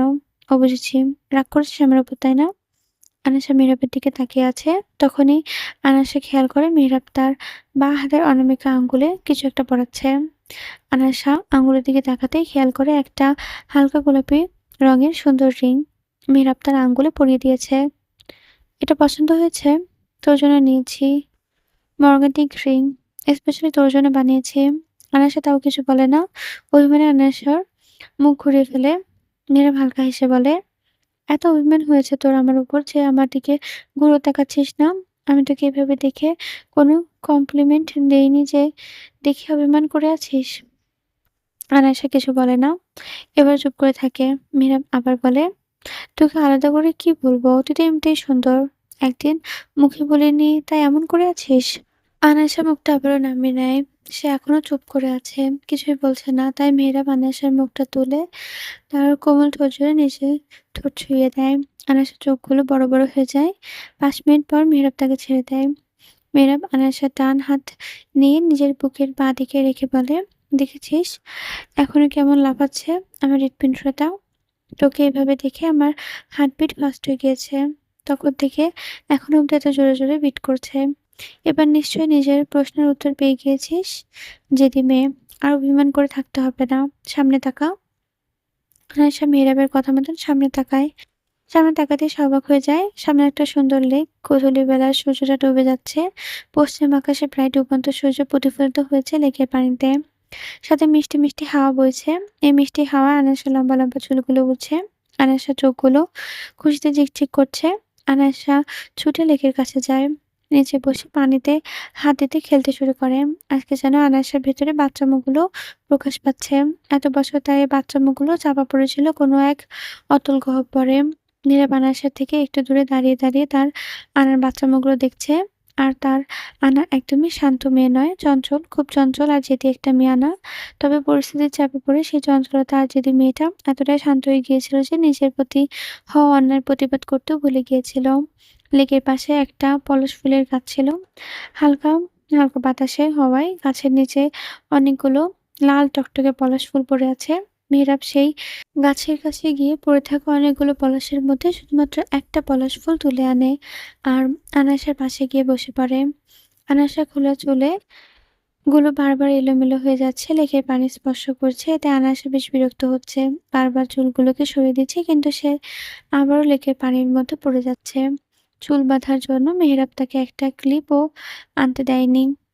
মেহেরাব চাইছিল তার আনার চুল খুলেই যাবে। আর তার আনাকে সে চুল খুলে রাখতে আরো বেশি সুন্দর চোখে দেখতে পারবে। আনাসা বারবার হাত খোঁপা করছিল আর বারবার খুলে যাচ্ছে। মেহেরাব মৃদু হেসে আনাসের পেছনে গিয়ে বসে আর টাইট করে চুলগুলো বেঁধে দেয়। তারপর নিজের আনা সেই লাল টকটকে পলাশ ফুলটা আনাসার হাতে দেয়। আনাসা ফুলটা হাতে নিয়ে পাশে তাকাতে দেখতে পায় অনেক সুন্দর একটা পলাশ গাছ। গাছের নিচে অনেকগুলো পলাশ ফুল পড়ে আছে, তবে মেহেরাব তার জন্য কেবল একটা পলাশ ফুলই নিয়ে এসেছে। আনাসা মেহেরাবের দিকে জিজ্ঞাসা দৃষ্টিতে তাকায়। আনাসা কিভাবে তাকাতে দেখে মেহেরাব বুঝে যায় যে তার আনা ঠিক কি বলতে চাচ্ছে। আনাসা মুখ খোলার আগে মেহেরাব বলে, অনেকগুলো ফুলের ভেতর কেবল একটা ফুলই তোর জন্য এনেছি, কারণ জানতে চাস, তাই না? আনায়াসের উপর নিজ মাথা নড়ায়, যার অর্থ সে জানতে চায়। হ্যাঁ, তুই আমার জীবনের ১ম আর তুই আমার জীবনের শেষ। তুই একটাই। ওই যে অতগুলো ফুলের মধ্যে শুধু একটা ফুলই আমি তোর জন্য নিয়ে এসেছি। এর অর্থ দুনিয়ার সবগুলো মেয়ের মধ্যে তুই একাই যে আমার জীবনে জায়গা পেয়েছিস। তুই ছাড়া আমার জীবনে অন্য কোনো নারী ছিল না, আর না আছে, না কোনোদিন থাকবে। নীরবের কথাগুলো শুনে আনাসের চোখ জোড়া ঘোলা হয়ে আসে। নীরবের এত ভালোবাসা, এত যত্ন, আদরে তার কপাল সহ্য হবে কি? তার কপাল তো দুঃখের পরিপূর্ণ। হঠাৎ করে এত সুখ সত্যি, সত্যি সহ্য হবে তো? কি ভাবছিস আনা? হুম? উহুম, কিছু না। চল ওইদিকে যাই। ওইদিকে তোর জন্য আরেকটা সারপ্রাইজ আছে। সারপ্রাইজ? কিসের সারপ্রাইজ? গেলেই দেখতে পাবি। বলেই আনাসের হাত ধরে মেহরাব নিয়ে যেতে লাগলো। পশ্চিম আকাশে সূর্য ডুবে গেছে অনেক আগেই। এখন পুরো আকাশ জুড়ে গোলাপি আভা ছড়িয়ে আছে। মেহেরাব আনাসার হাত ধরে হাঁটছে। আনাসা এখনো জানে না যে মেহেরাব তাকে কোথায় নিয়ে যাচ্ছে। কিছুক্ষণ পর মেহেরাব এসে থামে একটা জায়গায়। আনাসা আশপাশে তাকাতেই দেখতে পায় পলাশ, পিঙ্ক ট্রামিং ট্রি, সালানো আর বাগানবিলাসের সারিবদ্ধতা হয়ে দাঁড়িয়ে আছে। মৃদু গাছে বাতাসে গাছের ফুলগুলো তাদের মতো দুলছে। দেখে মনে হচ্ছে চেরি ব্লসম হচ্ছে। গাছগুলোর নিচে হাজারো ফুল ভর্তি। আনাসা চোখ বন্ধ করে সেই মনোরম পরিবেশ উপভোগ করছে আর মেহরাব সে তার আনাকে দেখতে ব্যস্ত। আনাসা চোখ খুলতে দেখতে পায় মেহরাব তার দিকে মুগ্ধ নয়নে তাকিয়ে আছে। মেহরাবকে এভাবে তার দিকে তাকিয়ে দেখে আনাসা বেশ লজ্জা পায়। ম্যানশনে কখন ফিরবো? আনাসের কথা শুনে মেহরাব বলে, এতদিন ম্যানশনে থেকে বের হতে চাইছিলি আর এখন ম্যানশনে ফিরতে চাইছিস? সন্ধ্যা হয়ে আসছে তো। মেহরাব আনাসার কানের কাছে গিয়ে আস্তে করে বলে, আনা, তুই ভয় পাচ্ছিস? ভয় কেন পাবো? সন্ধ্যার সময় বাইরে থাকতে নেই। চলুন ফিরে যাই। মেয়েরা হালকা হেসে আনাসার হাত ধরে গাড়ির দিকে এগোয়। আনাসাকে গাড়ির ভেতর বসিয়ে সে বসে পড়ে আর ড্রাইভ করতে শুরু করে। ম্যানশনে পৌঁছাতে পৌঁছাতে প্রায় ৭টা বেজে যায়। কেমন আছো ম্যাম? কতবার করে বলেছি যে আমাকে ম্যাম বলবেন না, জেরিন বলবেন, বুঝেছেন? জাহিদ হু হু করে হেসে উঠল। ওকে, ওকে, আর ম্যাম বলবো না। তবে ম্যাম বললে ক্ষতি কিসের? কারণ আমি তোমার থেকে অনেক ছোট। তাই ম্যাম বলা যাবে না। আচ্ছা বাদ দাও। খবর কতদূর? মিরাব জেহরায়ের ইনভেস্টিগেশনে কতদূর এগোলে? কাজে লাগিয়েছে আমাকে। এখনো অবধি যা, যা জানতে পেরেছি সব কি জানিয়ে দিব মেহেরাবকে? না, না। মেহেরাবকে এখনই কিছু জানানো যাবে না। এতদিন আমরা যেভাবে কাজ করে গিয়েছি ঠিক সেভাবেই করতে হবে। মেহেরাবের অগোচরে কাজ চালিয়ে যেতে হবে। ঠিক সময় হলে আমি নিজেই ওর সামনে যাব আর সবটা জানাবো। ঠিক আছে, যখন তুই চাইছিস না তখন ওকে কিছুই জানাবো না। কিন্তু মেহেরাবকে এতটা হালকাভাবে নেওয়া ঠিক হবে না। মানে ও তো আমার কাছে আমার কাজের ব্যাপারে জানতে চাইবে। তখন কি বলবো আমি? সবটা বলার কোনো প্রয়োজন নেই। কিছু, কিছু থাকুক বাদ। আর বাকিটা আমি দেখে নেব। আরেকটা কথা, নরেন খানের কি অবস্থা? নাভিদের কাছে আছে নরেন খান। এখনো অবধি কিছুই করেন নাভিদ। কিন্তু নাভিদের এরকম চুপচাপ বসে থাকাটা কেন জানি মেনে নিতে পারছি না। কারণ মিস্টার নাভিল, নাভিদ আর ফাইজা যার প্ল্যান করেছে মেহরাবে তাদের প্ল্যানের পানি ঢেলে দিয়েছে। সেখানে তারা কিছুই করতে পারেনি। উল্টে হাত গুটিয়ে বসে আছে। এটা কেন জানি মানতে পারছি না আমি। বড় কোনো ট্রাপ তো বিছাচ্ছে ওরা। তবে এখন কিছুই করা যাবে না। আগে দেখি ওরা কি, কি করতে পারে। আর তারপর আমাদের মোক্ষম চালটা চালতে হবে। তুই শুধু সবকিছু রেডি করে রাখিস। ঠিক আছে। হুম, তাহলে এখন রাখি। বলে কল কেটে দেয় মেয়েটি। আনাও, তুই এখানে কি করছিস? আচমকা মেহরাবের কণ্ঠ শুনে আনাশা দ্রুত নিজের হাত দুইটা পেছনে নিয়ে নেয়। আনাশাকে হাত দুইটা পেছনে নিতে দেখে মেহরাব তার কাছে যায়। আনাশা একটা শুকনো ঢোক গেলে মেহরাবের উদ্দেশ্যে বলে, আপনি এখানে? এত সকাল, সকাল উঠলেন যে? কিছু কি দরকার? মেকি হাসছে আনাশা। মেহরাব বুঝতে পারছে যে আনাশা তার থেকে কিছু একটা লুকাচ্ছে। তাই মেহরাব বলে, হাতে কে তোর? আমাকে দেখে হাত দুটো পেছনে নিলে যে? কি আছে আমাকে দেখা। আনাশা আমতা আমতা করে বলে, কি কিছু না তো। কিছু না। আপনি ভুল দেখেছেন। মেহরাব সন্দিহান দৃষ্টিতে আনাসের দিকে তাকিয়ে আছে। আনাসা তখন বলে, বললাম না তো। আপনি কি করছেন এখানে? কিছু লাগবে? আমাকে বলুন, আমি দিচ্ছি। মেহরাব আনাসার একদম কাছে গিয়ে তার হাত দুটো পেছন থেকে বের করে সামনের দিকে নিয়ে আসে, দেখার জন্য যে আনাসা তার থেকে কি লুকাচ্ছে। আনাসা হাত দুইটা সামনে আনতে মেহরাব দেখতে পায় তার হাতে টেরা বেঁকা ময়দার খামি। মেহরাব আনাসার হাত থেকে ময়দার খামিটা নিজের হাতে নিয়ে নেয়, দেখতে লাগে। খামিটা দেখে বেচারা হাসি আটকাতে পারছে না। তাই মেহরাব জোরে জোরে হেসে ফেলে। মেহরাবকে হাসতে দেখে আনাসা তার হাত থেকে ময়দার খামিটা নিয়ে কিচেনে কাউন্টারের উপর রেখে আটা দিয়ে আবারও বেলতে শুরু করে। মেহরাব অনেক কষ্টে হাসি থামিয়ে বলে, আমার এই ২৮ বছরের জীবনে আজ অব্দি এতটা হাসিনি যতটা তোর এই মানচিত্রের মতো রুটি দেখে হেসেছি। তো আরো হাসুন, আমি কি বারণ করেছি? আনাসা মুখ বাঁকিয়ে কথাগুলো বলে। সিরিয়াসলি আনা, তুই এটা বানিয়েছিস? হ্যাঁ, আপনি হাসবেন বলে আমি দেখতে চাইছিলাম না। কিন্তু কিছু রান্না করতে পারলে ওই রুটিটা আজ অব্দি বেলতে পারি না। মীরা আবার গম্ভীর কণ্ঠে বলে, তোকে এসব করতে কে বলেছে? আর মেয়েটা কোথায়? কেউ বলেনি, আমি নিজে, নিজে করতে এসেছি। আর কালকে আপনি আমাকে এত সুন্দর একটা জায়গায় নিয়ে গেলেন, তাই ভাবলাম আপনাকে কিছু একটা বানিয়ে খাওয়ানো যায়। তাই মেয়ের থেকে শুনে জানতে পারলাম আপনি রুটি আর ঝাল, ঝাল মাংস ভাজি খেতে খুব ভালোবাসেন। তাই সেটা বানাচ্ছিলাম। মাংস ভাজিটা হয়ে গিয়েছে। এখন রুটিটা বানাচ্ছিলাম। কিন্তু হচ্ছিলই না। কতবার চেষ্টা করলাম, তাও গোল হচ্ছে না। করুণ কণ্ঠ শোনালো আনায়াসার। মেয়েরা বারান্দার কাছে নাকে ভেসে আসে সুস্বাদু খাবারের ঘ্রাণ। ঢাকনাটা তুলতে দেখতে পায় একটা বাটিতে মাংস ভাজি রাখা, যেটা বেশ সুন্দর করে সাজানো।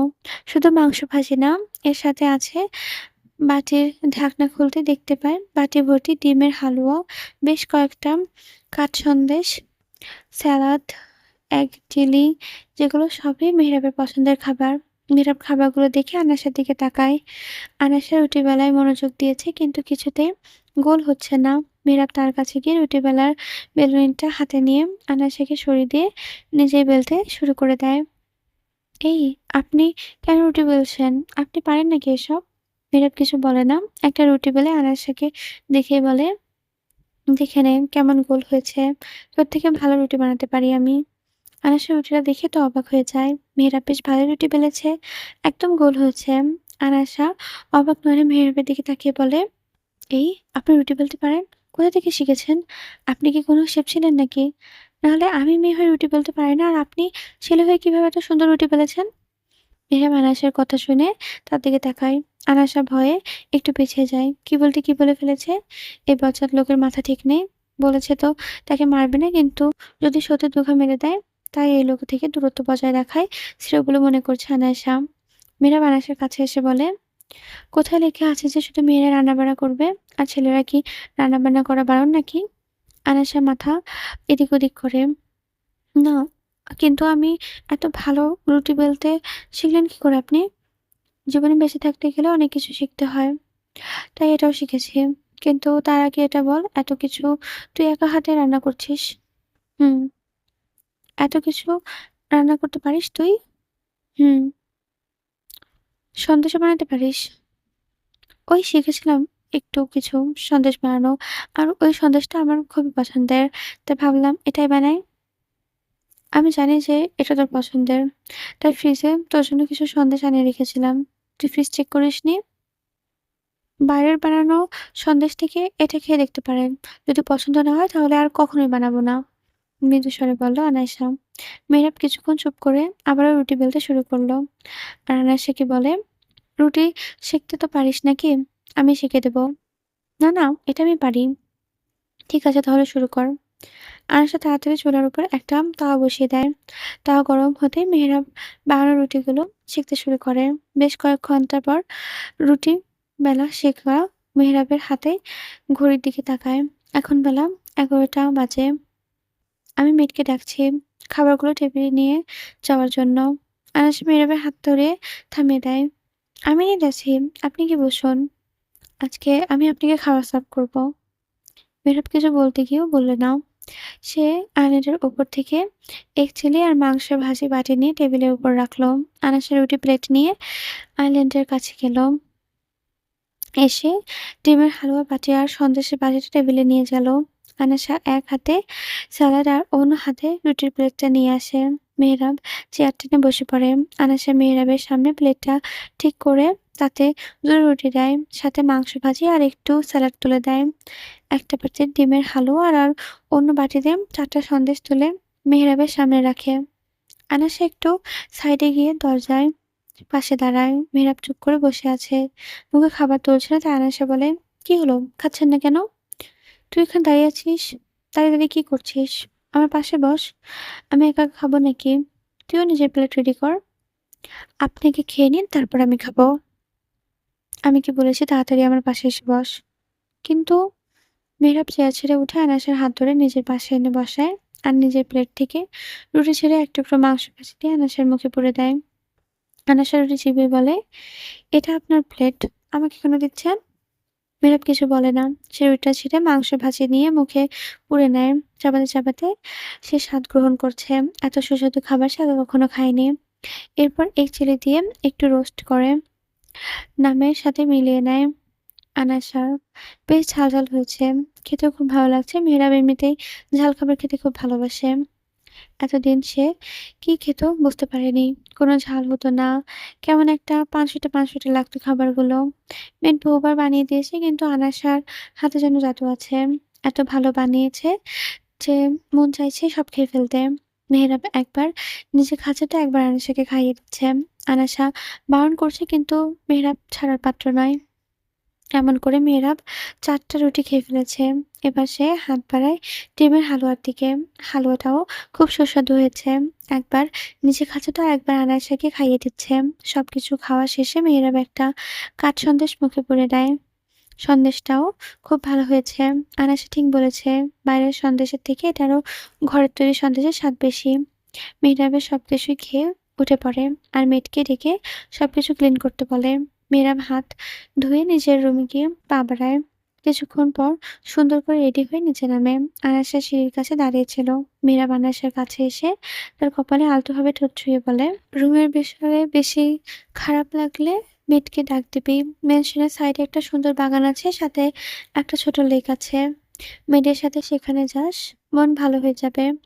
আর হ্যাঁ, পালানোর চেষ্টা করবি না। আমি যখন তোকে কথা দিয়েছি যে তোকে পাখির মতো উড়তে দেব, তখন ঠিকই সেটা করব। বলে আবারও আয়েশার কপালে ঠোঁট ছোঁয়ালো। এরপর দ্রুত পায়ে বের হয়ে গেল। আয়েশা মেহেরাবের যাওয়ার দিকে তাকিয়ে আছে। মেহেরাব এখনকার ব্যবহার ভালো, তবে তার আগের ব্যবহারগুলো, মেহেরাবের আয়েশাকে আঘাত করে কথা বলাগুলো এখনো আয়েশা ভোলেনি। আয়েশার চোখ দুটো ভিজে আসে সেই দিনগুলোর কথা ভাবলে। সে বুঝতে পারছে না সে কি করবে। মেহেরাবকে এত সহজে কি মাফ করা আয়েশার পক্ষে আদৌ সম্ভব? কিছু কষ্ট একান্তই নিজের হয়, যেগুলো কাউকে দেখানো যায় না, বলা যায় না, বোঝানো যায় না। আনাসের ক্ষেত্রেও তাই ঘটেছে। সে নিজের কষ্টগুলো না দেখাতে পারছে আর না বোঝাতে পারছে। আনাস আর না ভেবে ধীর পায়ে উপরে চলে যায়। নীরবের জন্য সে রুমটা বরাদ্দ করে রেখেছে। সে রুমে গিয়ে আনাসা দরজা বন্ধ করে দিয়ে নিচে বসে পড়ে।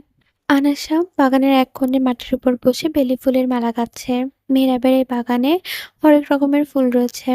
আনাসা কিছু বেলি ফুল কুড়িয়ে এনে মালা গেঁথেছে। আনাসা মালা গাঁথাতে এতটাই মগ্ন ছিল যে আশেপাশের কোনো কিছুতেই তার খেয়াল ছিল না। হঠাৎ করেই আনাসার কোলের উপর একটা ছোট খরগোশের ছানা উঠে পড়ল। আচমকা এমন হয়, আনাসা প্রথমে একটু ভয় পেলেও তারপর নিজেকে কোলে তাকাতেই হালকা বাদামি রঙের একটা খরগোশ ছানাকে দেখতে পেল। আনাসা ছানাটিকে দেখা মাত্রই তাকে হাতে নিয়ে নেয়। ছানাটির চোখগুলো একদম গাঢ় বাদামি বর্ণের। ছানাটি দেখতে অনেক কিউট ছিল। আনায়াসা সেই ছোট খরগোশের ছানাটার সাথে খেলতে শুরু করে। ছানাটিও আনায়াসার সাথে তাল মেলাচ্ছে। দেখে মনে হচ্ছে ছানাটি আনায়াসাকে অনেক আগে থেকে চেনে। একদম আনায়াসার সাথে মিশে গিয়েছে এই অল্প সময়ে। আনায়াসা থেকে পালানোর চেষ্টাও করছে না, বরং সবসময় আনায়াসার কাছাকাছি থাকছে। আনায়াসা যে বেলি ফুলের মালাটা একটু আগে কেটেছিল সেটা খরগোশের ছানাটিকে পরিয়ে দেয়। এরপর কোলে তুলে চুমু খেতে থাকে। আনায়াসা দেখতে পায় ছানাটির বয়স কত হবে? ১ থেকে ২ মাস। একদম ছোট ছানাটি। আনাসা তো খুব পছন্দ হয়েছে। তখনই পেছন থেকে মেহেরাব বলে, "নাম কি রাখবি ওর?" মেহেরাবের কণ্ঠ পেয়ে আনাসা ছানাটির কোলের দিকে দাঁড়িয়ে যায়। আনাসা ভেবেছিল যে হয়তো খরগোশটি কোথাও থেকে পালিয়ে তার কাছে এসেছে। কিন্তু আনাসা এখন বুঝতে পেরেছে যে এটা মেহেরাবেরই কাজ।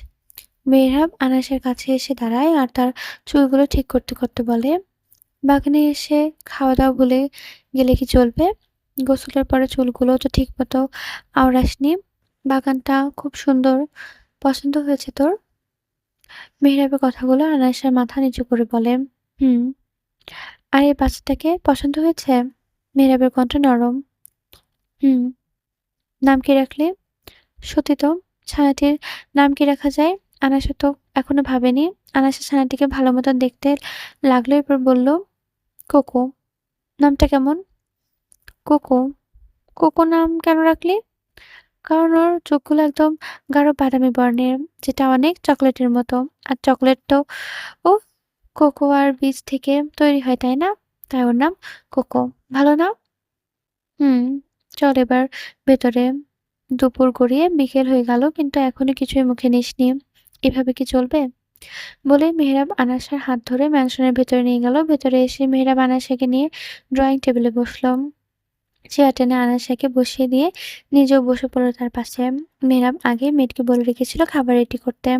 তাই মেয়েটা খাবার রেডি করে নিয়ে এসেছে। মেহরাব প্লেটে তরকারির সাথে ভাত মেখে এক লোকমা ভাত আনাসার মুখে তুলে দেয়। আনাসটা তো কোকোকে পেয়ে একদম ছোট বাচ্চার মতো হয়ে গিয়েছে।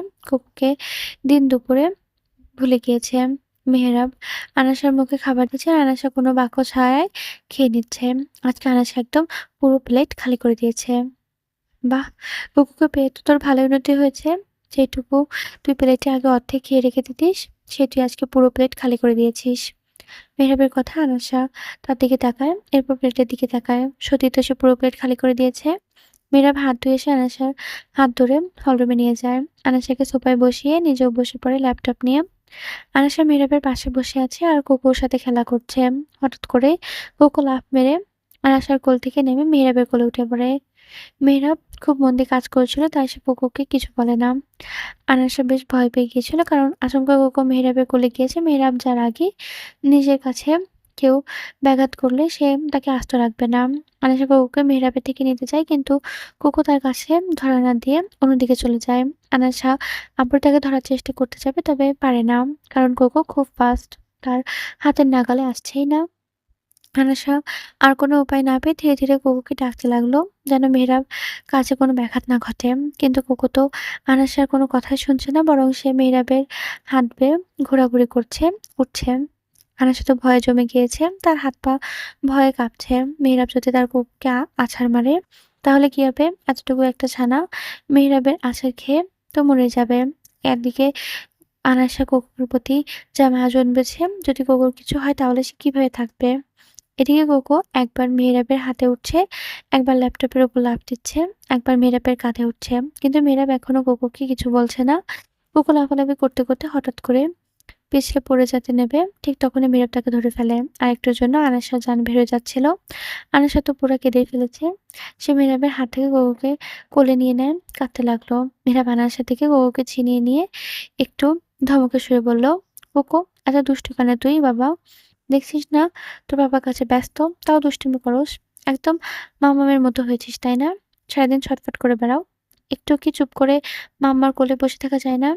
বলে মেয়েরা আবারও কুকুরকে কোলে নিয়ে আদর করতে থাকে। যেটা দেখে আনাসা বেশ অবাক হয়ে যায়। কারণ কুকু মেহরাবের কাছে ব্যাঘাত ঘটলো, অথচ মেহরাব তাকে কিছুই না বলল। শুধু হালকা করে ধমক দিল। মেহরাব আনাসার দিকে তাকিয়ে দেখে আনাসার চোখ মুখ লাল হয়ে আছে। বেচারি কান্নায় করে ফেলেছে। মেহরাব কুকুরকে আনাসার কোলে দিয়ে বলে, "যেমন মা তেমন ছেলে। দুইজনে চঞ্চল। যা, ওকে রুমে নিয়ে যা।" মেহরাবের কথা শুনে আনাসা কুকুরকে নিয়ে রুমে চলে যায়। রুমে গিয়ে আনাসা আবারও কুকুরের সাথে খেলা শুরু করে। "আর কতদিন অপেক্ষা করতে হবে বলো তো নাভিদ? তুই বলেছিলি আর ২ দিন অপেক্ষা করতে হবে। ২ দিন তো চলে গেল।" নাভিদ সিগারেটের ধোঁয়া উড়িয়ে দিয়ে চেয়ারে হেলান দিয়ে পায়ের উপর পা তুলে বসে আছে। নাভিদকে এত নরমভাবে থাকতে দেখে মিস্টার নাবিল আরো রাগ বেড়ে গেল। "কিরে, তোকে আমি কিছু বলছি না? কথার উত্তর কেন দিচ্ছিস না? ওই, তোর কোনো চিন্তাই নেই নাকি, হ্যাঁ? ওই মেয়েরা আমার মেয়েটাকে ওইভাবে মেরে হসপিটালে পাঠিয়ে দিল, তাও ওই ছেলেকে কিছুই করতে পারলাম না তোর বাড়ানোর জন্য। আসলে কি বলতো, ফায়জা তো তোর নিজের মেয়ে না? তার ব্যাপারে তুই এতটা খামখেয়ালি। নিজের মেয়ে হলে কি এভাবে বসে থাকতে পারতি? কখনো পারতি না।" নাভিদ এবার উঠে দাঁড়ায় আর চিৎকার করে বলে, "কে বলছে যে ফায়জা আমার মেয়ে নয়? ফায়জা আমারই মেয়ে, আমারই নিজের রক্ত।" নাভিদের কথা শুনে মিস্টার নাবিল অবাক হয়ে যান। তিনি বলেন, "মানে? কি বলতে চাচ্ছিস তুই?" "যা বলেছি সব ঠিক বলেছি। ফারিদা আমার আর কাবেরীর সন্তান। হ্যাঁ, আর আমাদের একমাত্র মেয়ে। আমি ফাইজার বাবা, তুমি নও।" চিৎকার করে কথাগুলো বলে নাভিদ। মিস্টার নাবিল ধপ করে সোফায় বসে পড়ে। নাভিদ যা বলছে তা তার মাথার উপর দিয়ে যাচ্ছে। তিনি কিছুই বুঝতে পারছেন না। নাভিদ আবার বলা শুরু করে, "ভাই, তুমি সবসময় নিজের সন্তানের প্রতি খামখেয়ালি ছিলে। সেদিন যখন ভাবির লিভার পেইন উঠেছিল সেদিনও আমি জেগে ছিলাম। কাবেরীও অসুস্থ ছিল। তোমাকে আমি অনেক কল করেছিলাম কিন্তু তুমি নিজের সন্তানের কাছে আসোনি। নিজের কাজে এতটাই ব্যস্ত ছিলে, এতটাই ব্যস্ত ছিলে যে ফোন ধরারও কোনো সময় ছিল না তোমার। উপায় না পেয়ে আমি কাবেরীকে নিয়ে ওই অবস্থায় হসপিটালে যাই। ভাবিকে ওটিতে ঢোকানো হয়। তখন ছোট ফারদিন কিছুই বুঝতো না। মায়ের এমন অবস্থা দেখে কেঁদে যাচ্ছিল। ওইদিন হঠাৎ করে কাবেরীও লেবার পেইন ওঠে। ওকেও ওটিতে নিয়ে যাওয়া হয়। আমি দিক-বেদিক বেবাগী হয়ে পাগলের মতো ছোটাছুটি করি। তোমাকে হাজারবার ফোন করেছি কিন্তু তুমি শেষবারও ফোন সুইচ অফ করে দিলে। ভাবি মৃত বাচ্চা প্রসব করেছিল। ওইদিন কাবেরীর অবস্থাও খুব খারাপ ছিল। ডাক্তার বলেছিল যেকোনো একজনকে বাঁচাতে হবে। আমি কোনো ডিসিশন নিতে পারছিলাম না। তখন ডাক্তার আমাকে শেষবারের মতো কাবেরীর সাথে দেখা করতে ভেতরে যেতে দেন। কাবেরী শেষ এসেছিল বাচ্চাটাকে বাঁচানোর কারণও জানত যে ওর হাতে আর বেশি দিন নেই। ও আমাকে হাত জোড় করে বলেছিল আমি যেন বাচ্চাটাকে তোমাদের বাচ্চা হিসেবে পরিচয় দিই। কাবেরী শুনেছিল যে ভাবির বাচ্চাটা মারা গিয়েছে। ভাবি ওই বাচ্চাটাকে নিয়ে অনেক আশা ছিল। তাই এটাই কাবেরীর শেষ ইচ্ছে ছিল। কাবেরীকে সারা জীবন আমি কিছু দিতে পারিনি। তাই ওর শেষ ইচ্ছেটা আমি মুখ বুজে মেনে নিয়েছিলাম। ফারিদা জানে না যে ওর মা ওকে জন্ম দিতে গিয়ে মারা গিয়েছে। কথাটা একদিক দিয়ে যেমন সত্য, অন্য দিক দিয়ে তেমন মিথ্যা। কারণ ভাবি তো বাচ্চা জন্ম দিতে গিয়ে মারা যায়নি। উনি তো মারা গিয়েছিলেন ক্যান্সারে। লাস্ট স্টেজ ছিল উনার। তবে তুমি উনার স্বামী হয়ে কিছু করতে জানতে না। আর আমি ইচ্ছে করে তোমাকে জানাইনি। সেই স্বামী নিজের স্ত্রীর ব্যাপারে কোনো খবর রাখে না। তাকে জানানোর অধিকার নেই যে তার স্ত্রী মারা গিয়েছে। ভাবি ক্যান্সারে মারা গেলেও কাবেরী তো ফারিদাকে জন্ম দিতে গিয়েই মারা গিয়েছিল। আর কাবেরী তো ফারিদার জন্মদাত্রী মা। কিন্তু এই কথা ফাইজা জানে না। আমি কোনোদিনও চাইনি এই সত্যিটা সামনে আসুক। এতে যেমন তুমিও কষ্ট পাবে তেমন ফাইজাও কষ্ট পাবে। তবুও কখনোই ফাইজা বা ফারদিন ঠিকমতো খেয়াল রাখতে পারোনি। যখন ফাইজার জ্বর আসতো, ও তোমাকে খুঁজতে সবসময় দ্যাট করতো। তখন আমার খুব কষ্ট হতো কারণ আমার নিজের সন্তান আমার সামনে অন্য কাউকে ড্যাড বলছে। কিন্তু আফসোস ওর ড্যাড কখনো ওর বিপদে ওর পাশে থাকেনি। কিন্তু ওর বাবা সবসময় ওর পাশে ছিল। আর আছে এবং থাকবে। শুধু ফায়জা নয়, ফারদিনকেও কখনো আমি পর করে দেখিনি। ওকে সবসময় আমার নিজের ছেলের মতো দেখে এসেছি। যখন ওর স্কুলে প্যারেন্টস মিট হতো, তুমি তো কোনোদিনও সেখানে প্রেজেন্ট থাকতে না। আমি ওর গার্ডিয়ান হয়ে ওখানে উপস্থিত থাকতাম। ভাই, এত কিছু করেছি আমি তোমাদের জন্য, তবুও তুমি আমাকে ভুল বুঝলে। আমি তোমার নিজের ভাই। আমার উপর কি তোমার একটুও ভরসা নেই? এত কিছু হয়ে গিয়েছে অথচ তুই আমাকে কিছুই জানতিসনি। আমি কিছুই জানতাম না? জানবে কিভাবে? তুমি তো সবসময় নিজের কাছে ব্যস্ত থাকতে। কখনো ছেলে-মেয়েগুলোর দিকে ভালোমতো তাকিয়ে দেখোনি। তুমি তাই কিছু জানতে না। তাই যখন ওদের দিকে তাকাওনি, আমাকে সবটা সামলাতে হয়েছে, তখন সেখানে তো আমাকে সবটা সামলে দিতে দাও না। সময় আসলে সবটা হয়ে যাবে। আমার এত বছরের প্রতিশোধ আমি ঠিক নিয়ে নেব। আমার কাজের ভেতর তুমি অন্তত নাক গলিও না। শুধু যেটুকু কাজ তোমাকে করতে দিয়েছি শুধু সেটুকুই মন দিয়ে করো। বলেই নাভিদ রুম থেকে বের হয়ে যায়। মিস্টার নাবিলও সোফায় বসে থাকেন। জীবনে কত বড় ভুল তিনি করেছেন। নিজের স্ত্রীর মৃত্যুর সময় তার পাশে থাকতে পারেননি। শেষবারের মতো নিজের ভালোবাসার মানুষটিকে দেখতে পারেননি তিনি। আয়েশা বেডের উপর শুয়ে কোকের সাথে খেলা করছে। এখন তার দিন দুনিয়া এই কোকি। মেহরাব আনাসার রুমে দরজার সাথে হেলান দিয়ে ২ হাত বুকে গুজে আছে আর তাদের দুজনকে দেখছে। কোককে পেয়ে তো আমাকেই ভুলে গিয়েছো তুমি, Anna. This is not fair. কোককে তো দেখছি তার আগের জায়গায় রেখে আসতে হবে। নাহলে তো আমার আনা আমাকে পাত্তাই দেবে না। বলতে বলতে মেহরাব বেডের উপর গিয়ে বসে। মেহরাবকে আসতে দেখে আনাসা শো থেকে উঠে বসে আর কোককে কোলে নেয়। না, না, কোক কোথাও যাবে না। কোককে ছাড়া আমি আর থাকতে পারব না। মীরা আনাসার থেকে কোককে খপ করে কেড়ে নিয়ে নিজের কোলে নিয়ে নেয়। কোকো, বেটা, তুমি সারাদিন তোমার মাম্মার কাছে থাকলে তোমার মাম্মা তো তোমার পাপাকে চোখে দেখতে পারবে না। তুমি যাও তো বাবা, ওই আন্টিটার সাথে পরে আবার আসবে, কেমন? বলেই মেহরাব কোককে নিয়ে একজন মেয়ের হাতে তুলে দেয়। মেয়েটি কোককে নিয়ে চলে যায়। মেহরাব রুমের দরজা বন্ধ করে দিয়ে বেডে এসে বসে। মেহরাব বসতে আনাসা বলে, এই, আপনি কোককে রুম থেকে বের করে দিয়েছেন কেন? কোককে পেয়ে আমাকে ভুলে যাচ্ছিস, তাই ওকে রুম থেকে পাঠিয়ে দিলাম। ওর রুম মানে? ও তো আমার কাছে থাকবে। এই, আপনি আমার কোককে কোথায় রেখে আসলেন বলুন? নিয়ে আসুন ওকে। কোককে ছাড়া আমি থাকতে পারবো না। আর তোকে ছাড়া আমি থাকতে পারবো না। তাছাড়াও ওকে এখন নিয়ে আসা যাবে না। আর বেচারা ছোট্ট একটা বাচ্চা, ওকে কি একটু ঘুমাতেও দিবি না, হ্যাঁ? সারাদিন তো নিয়ে নিজে ঘুমাস আর বাচ্চাটাকে ঘুমাতে দিসনি। আপনি কোককে নিয়ে আসুন। পারবো না। কোকোকে নিয়ে আসুন। আমি ওকে আনতে পারবো না। শেষবারের মতো বলছি, ওকে নিয়ে আসুন। কাঁদো কাঁদো গলা হয়ে যায় আয়েশার। পারবো না বললাম তো। ঠিক আছে, আপনাকে আনতে হবে না, আমি নিজেই নিয়ে আনবো। বলে আয়েশা যেই উঠতে যাবে অমনি মেহরাব তার হাত ধরে পেটে ফেলে দেয়। আর তার দিকে ঝুঁকে স্লো ভয়েসে বলে, কুকুকে এখন এখানে আনা যাবে না। এখন কুকুর মামা আর বাপ্পা কোয়ালিটি টাইম স্পেন্ড করবে। আয়েশা মেহরাবকে নিজের উপর থেকে সরিয়ে দিয়ে বলে, কথাটা আপনি ভুল বললেন। ভুল বললেন আপনি, মিস্টার মেহরাব। আমি তো আপনার স্ত্রী নই, রক্ষিতা। আমি তো আপনার রক্ষিতা। আর আমি যদি ওর মামা হই তাহলে আপনি ওর পাপা নন। বলে আনেশা আবারও উঠতে নিলে মেহরাব তাকে আটকে ফেলে। মেহরাব আনেশাকে ধরে বলে, তোর সাথে আমার কিছু কথা আছে। আমি আপনার কথা শুনতে চাই না। আমাকে ছাড়ুন। আনাও, একদম জেদ করবি না। আমি যা বলছি চুপ করে শোন। হাতটা ছাড়ুন না আমার। আমি বললাম না আমি কিছুই শুনতে চাই না। হাত ছাড়ুন। আনা, আমার কথা শোন। মেহরাব আর কিছু বলার আগে হঠাৎ করে মেহরাবের ফোন বেজে ওঠে। মেহরাব আনাশাকে ছেড়ে দিয়ে ফোনটা ধরে আর আনাশা তাড়াতাড়ি বেড থেকে নেমে দৌড়ে দরজার কাছে যায় আর দরজা খুলে রুম থেকে বের হয়ে যায়। কালকে থেকে রমজান মাস শুরু হবে। আনাশা সবকিছুর প্রস্তুতি নিচ্ছে। প্রতিবারই সে রোজা রাখে। এবারও তার কোনো ব্যতিক্রম হবে না। কিন্তু এবারে রমজান মাসটা একটু ভিন্ন। আনাশা চুপ করে বেডের উপর বসে আছে। তার সামনেই কোকো বল নিয়ে খেলছে। মেহরাব এখনো ম্যানশনে ফেরেনি। এদিকে ঘড়ির কাঁটা তো থেমে নেই। রাত ১টা বাজতে চলল কিন্তু মেহরাবের কোনো খোঁজই নেই। আনাশার কাছেও তো ফোন নেই যে মেহরাবের খোঁজ নেবে। আনাশার চিন্তা হচ্ছে আবার ঘুমও আসছে। আনাশা কুকুর খেলা দেখতে দেখতে কখন যে ঘুমিয়ে গেছে টেরই পায়নি। রাত এখন ৩টা বাজে। মেহরাব একটু আগে ম্যানশনে ফিরেছে। আজকে তার কাজের প্রচুর চাপ ছিল। তার এলাকার বর্ডার দিয়ে অবৈধভাবে নারী পাচার হওয়ার কথা ছিল। সে অনুযায়ী মেহরাব তার লোককে দিয়ে সে জায়গায় পৌঁছেও গিয়েছিল। তবে ভুল ইনফরমেশনের জন্য তারা ঠিক জায়গায় পৌঁছাতে পারেনি। মেহরাব ভালো করে জানে যে এসব কিছু তার লোকদের মধ্যে কারোর কাজ। তার লোকেদের মধ্যে কোনো স্পাই আছে। যে তাদের বাধা দিচ্ছে এ কাজ করতে। তবে মেহেরাবও কম যায় না। সে পুরো শহরে তার লোক জলের মতো বিছানো রয়েছে। সেজন্য সঠিক সময়ে সে পৌঁছাতে পেরেছিল আর মেয়েগুলোকে উদ্ধার করতে পেরেছিল। সেই দিনে এসব নিয়ে ছোটাছুটি করতে গিয়ে শরীর সব ক্লান্ত হয়ে গিয়েছে। মেয়েরা ফ্রেশ হয়ে আনাসার রুমে যায়। আনাসার রুমের লাইট জ্বলছে, দরজাটাও খোলা। বাইরে থেকে মেহেরাব মনে করেছে যে আনাসা হয়তো এখনো জেগে আছে। মেহেরাব ভেতরে গিয়ে দেখতে পায় আনাসা বেডের উপর এলোমেলো হয়ে ঘুমাচ্ছে আর তার পাশে কোকো গুটিসুটি মেরে ঘুমাচ্ছে।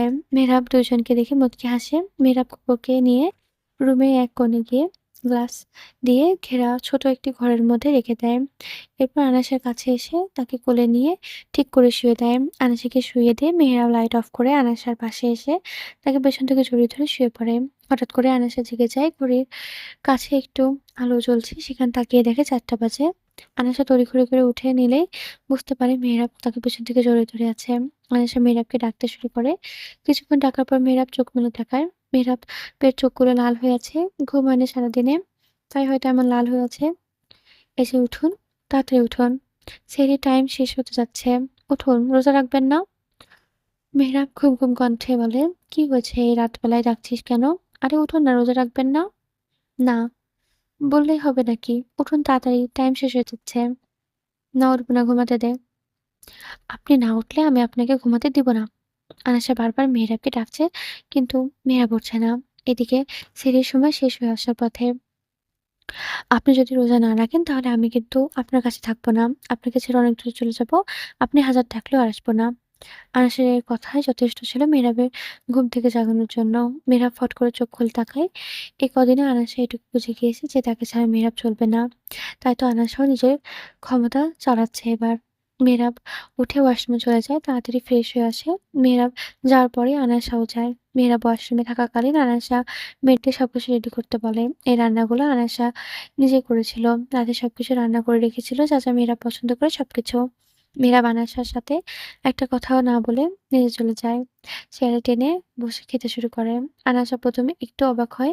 কারণ এই কদিন মেহেরাব তাকে আগে না খেয়ে নিজে খায়নি। কিন্তু আজকে আনাসাকে না খাইয়ে নিজে খেতে বসেছে। আনাসা ব্যাপারটাকে এতটা আমলে না নিয়ে খেতে শুরু করে। মেহেরাব তাড়াতাড়ি খেয়ে রুমটা চলে যায়। আনাসও খাওয়া শেষ করে রুমে চলে আসে। মেহেরাব বেডের উপর বুককে নিয়ে বসে আছে। একটু পরে আজান দেবে। আনাসা ওয়াশরুম থেকে অজু করে বের হয়ে আসে মেহেরাবকে বলে, "বসে আছেন যে? তাড়াতাড়ি অজু করে আসুন। আজান দিয়ে দিবে একটু পর।" মেহেরাব কোনো কথা বলে না। তাই আনাসা আবার বলে, "কি হলো? যান।" মেহেরাব এবার উঠে দাঁড়ায় আর আনাসের একদম কাছে এসে ২ বাহু চেপে ধরে। "তুই তখন কি বললি? আরেকবার বল।" আমাকে ছেড়ে অনেক দূরে চলে যাবি? এত দূরে চলে যাবি যে আমি হাজারবার ডাকলেও ফিরে আসবি না, তাই না? মেয়েরা কথাগুলো চিৎকার করে বলে, "ছাড়ো না আমার লাগছে।" "না ছাড়বো না। আগে বল, বললি কি কথা? তুই জানিস না আমি তোকে ছাড়া থাকতে পারবো না? তাহলে কেন বললি এসব?" "আরে হাতটা ছাড়ো না আমার লাগছে।" মেহরাবকে এত জোরে কথা বলতে দেখে কোকো বেডের উপর থেকে লাফ দিয়ে নেমে আসে আর মেহরাবের পায়ের কাছে এসে হাত দিয়ে আঁচড় কাটতে থাকে। হয়তো সে বলতে চাইছে যে তার মাকে যেন সে ছেড়ে দেয়। তার মায়ের কষ্ট হচ্ছে। মেহেরাব বুঝতে পারে যে আনাসের কষ্ট হচ্ছে। আনাসের চোখ জোড়া পানি টলটল করছে। মেহরাব আনাসাকে ছেড়ে দিয়ে খুব শক্ত করে জড়িয়ে ধরে বলে, "তোকে না বলেছি এসব কথা আর বলবি না? তাও শুনিস না কেন? আমি তোকে ছাড়া থাকতে পারবো না। তুই আমাকে ছেড়ে কোথাও যাবি না বল?" মেহরাব আনাসাকে শক্ত করে চেপে ধরে যে আনাসার দম বন্ধ হয়ে আসছে। তাই আনাসা বলে, "আচ্ছা যাবো না। এখন তো ছাড়ুন। আমার দম বন্ধ হয়ে আসছে।" মেহরাব আনাসাকে ছেড়ে দেয়। আনাসা মেহরাবের দিকে তাকায়। দেখতে পায় মেহরাবের চোখগুলো ছলছল করছে। আয়েশা কথা ঘোরানোর জন্য বলে, "আচ্ছা, এবার তাহলে অজু করে আসুন। নামাজ পড়বেন না?" "হুম।" বলে মেহরাব ওয়াশরুমে ঢুকে পড়ে। কিছুক্ষণ পর অজু করে বের হয়ে আসে। মেহরাব অজু করে এসে দেখে আয়েশা জায়নামাজে দাঁড়িয়ে আছে। মেহরাবও একটা জায়নামাজ বিছিয়ে আয়েশার পাশে এসে দাঁড়ায়। নামাজ পড়ে আয়েশা কোরআন শরীফ নিয়ে বসে। আয়েশা কোরআন তিলাওয়াত করছে আর মেহরাব তার পাশে বসে সবকিছু শুনছে।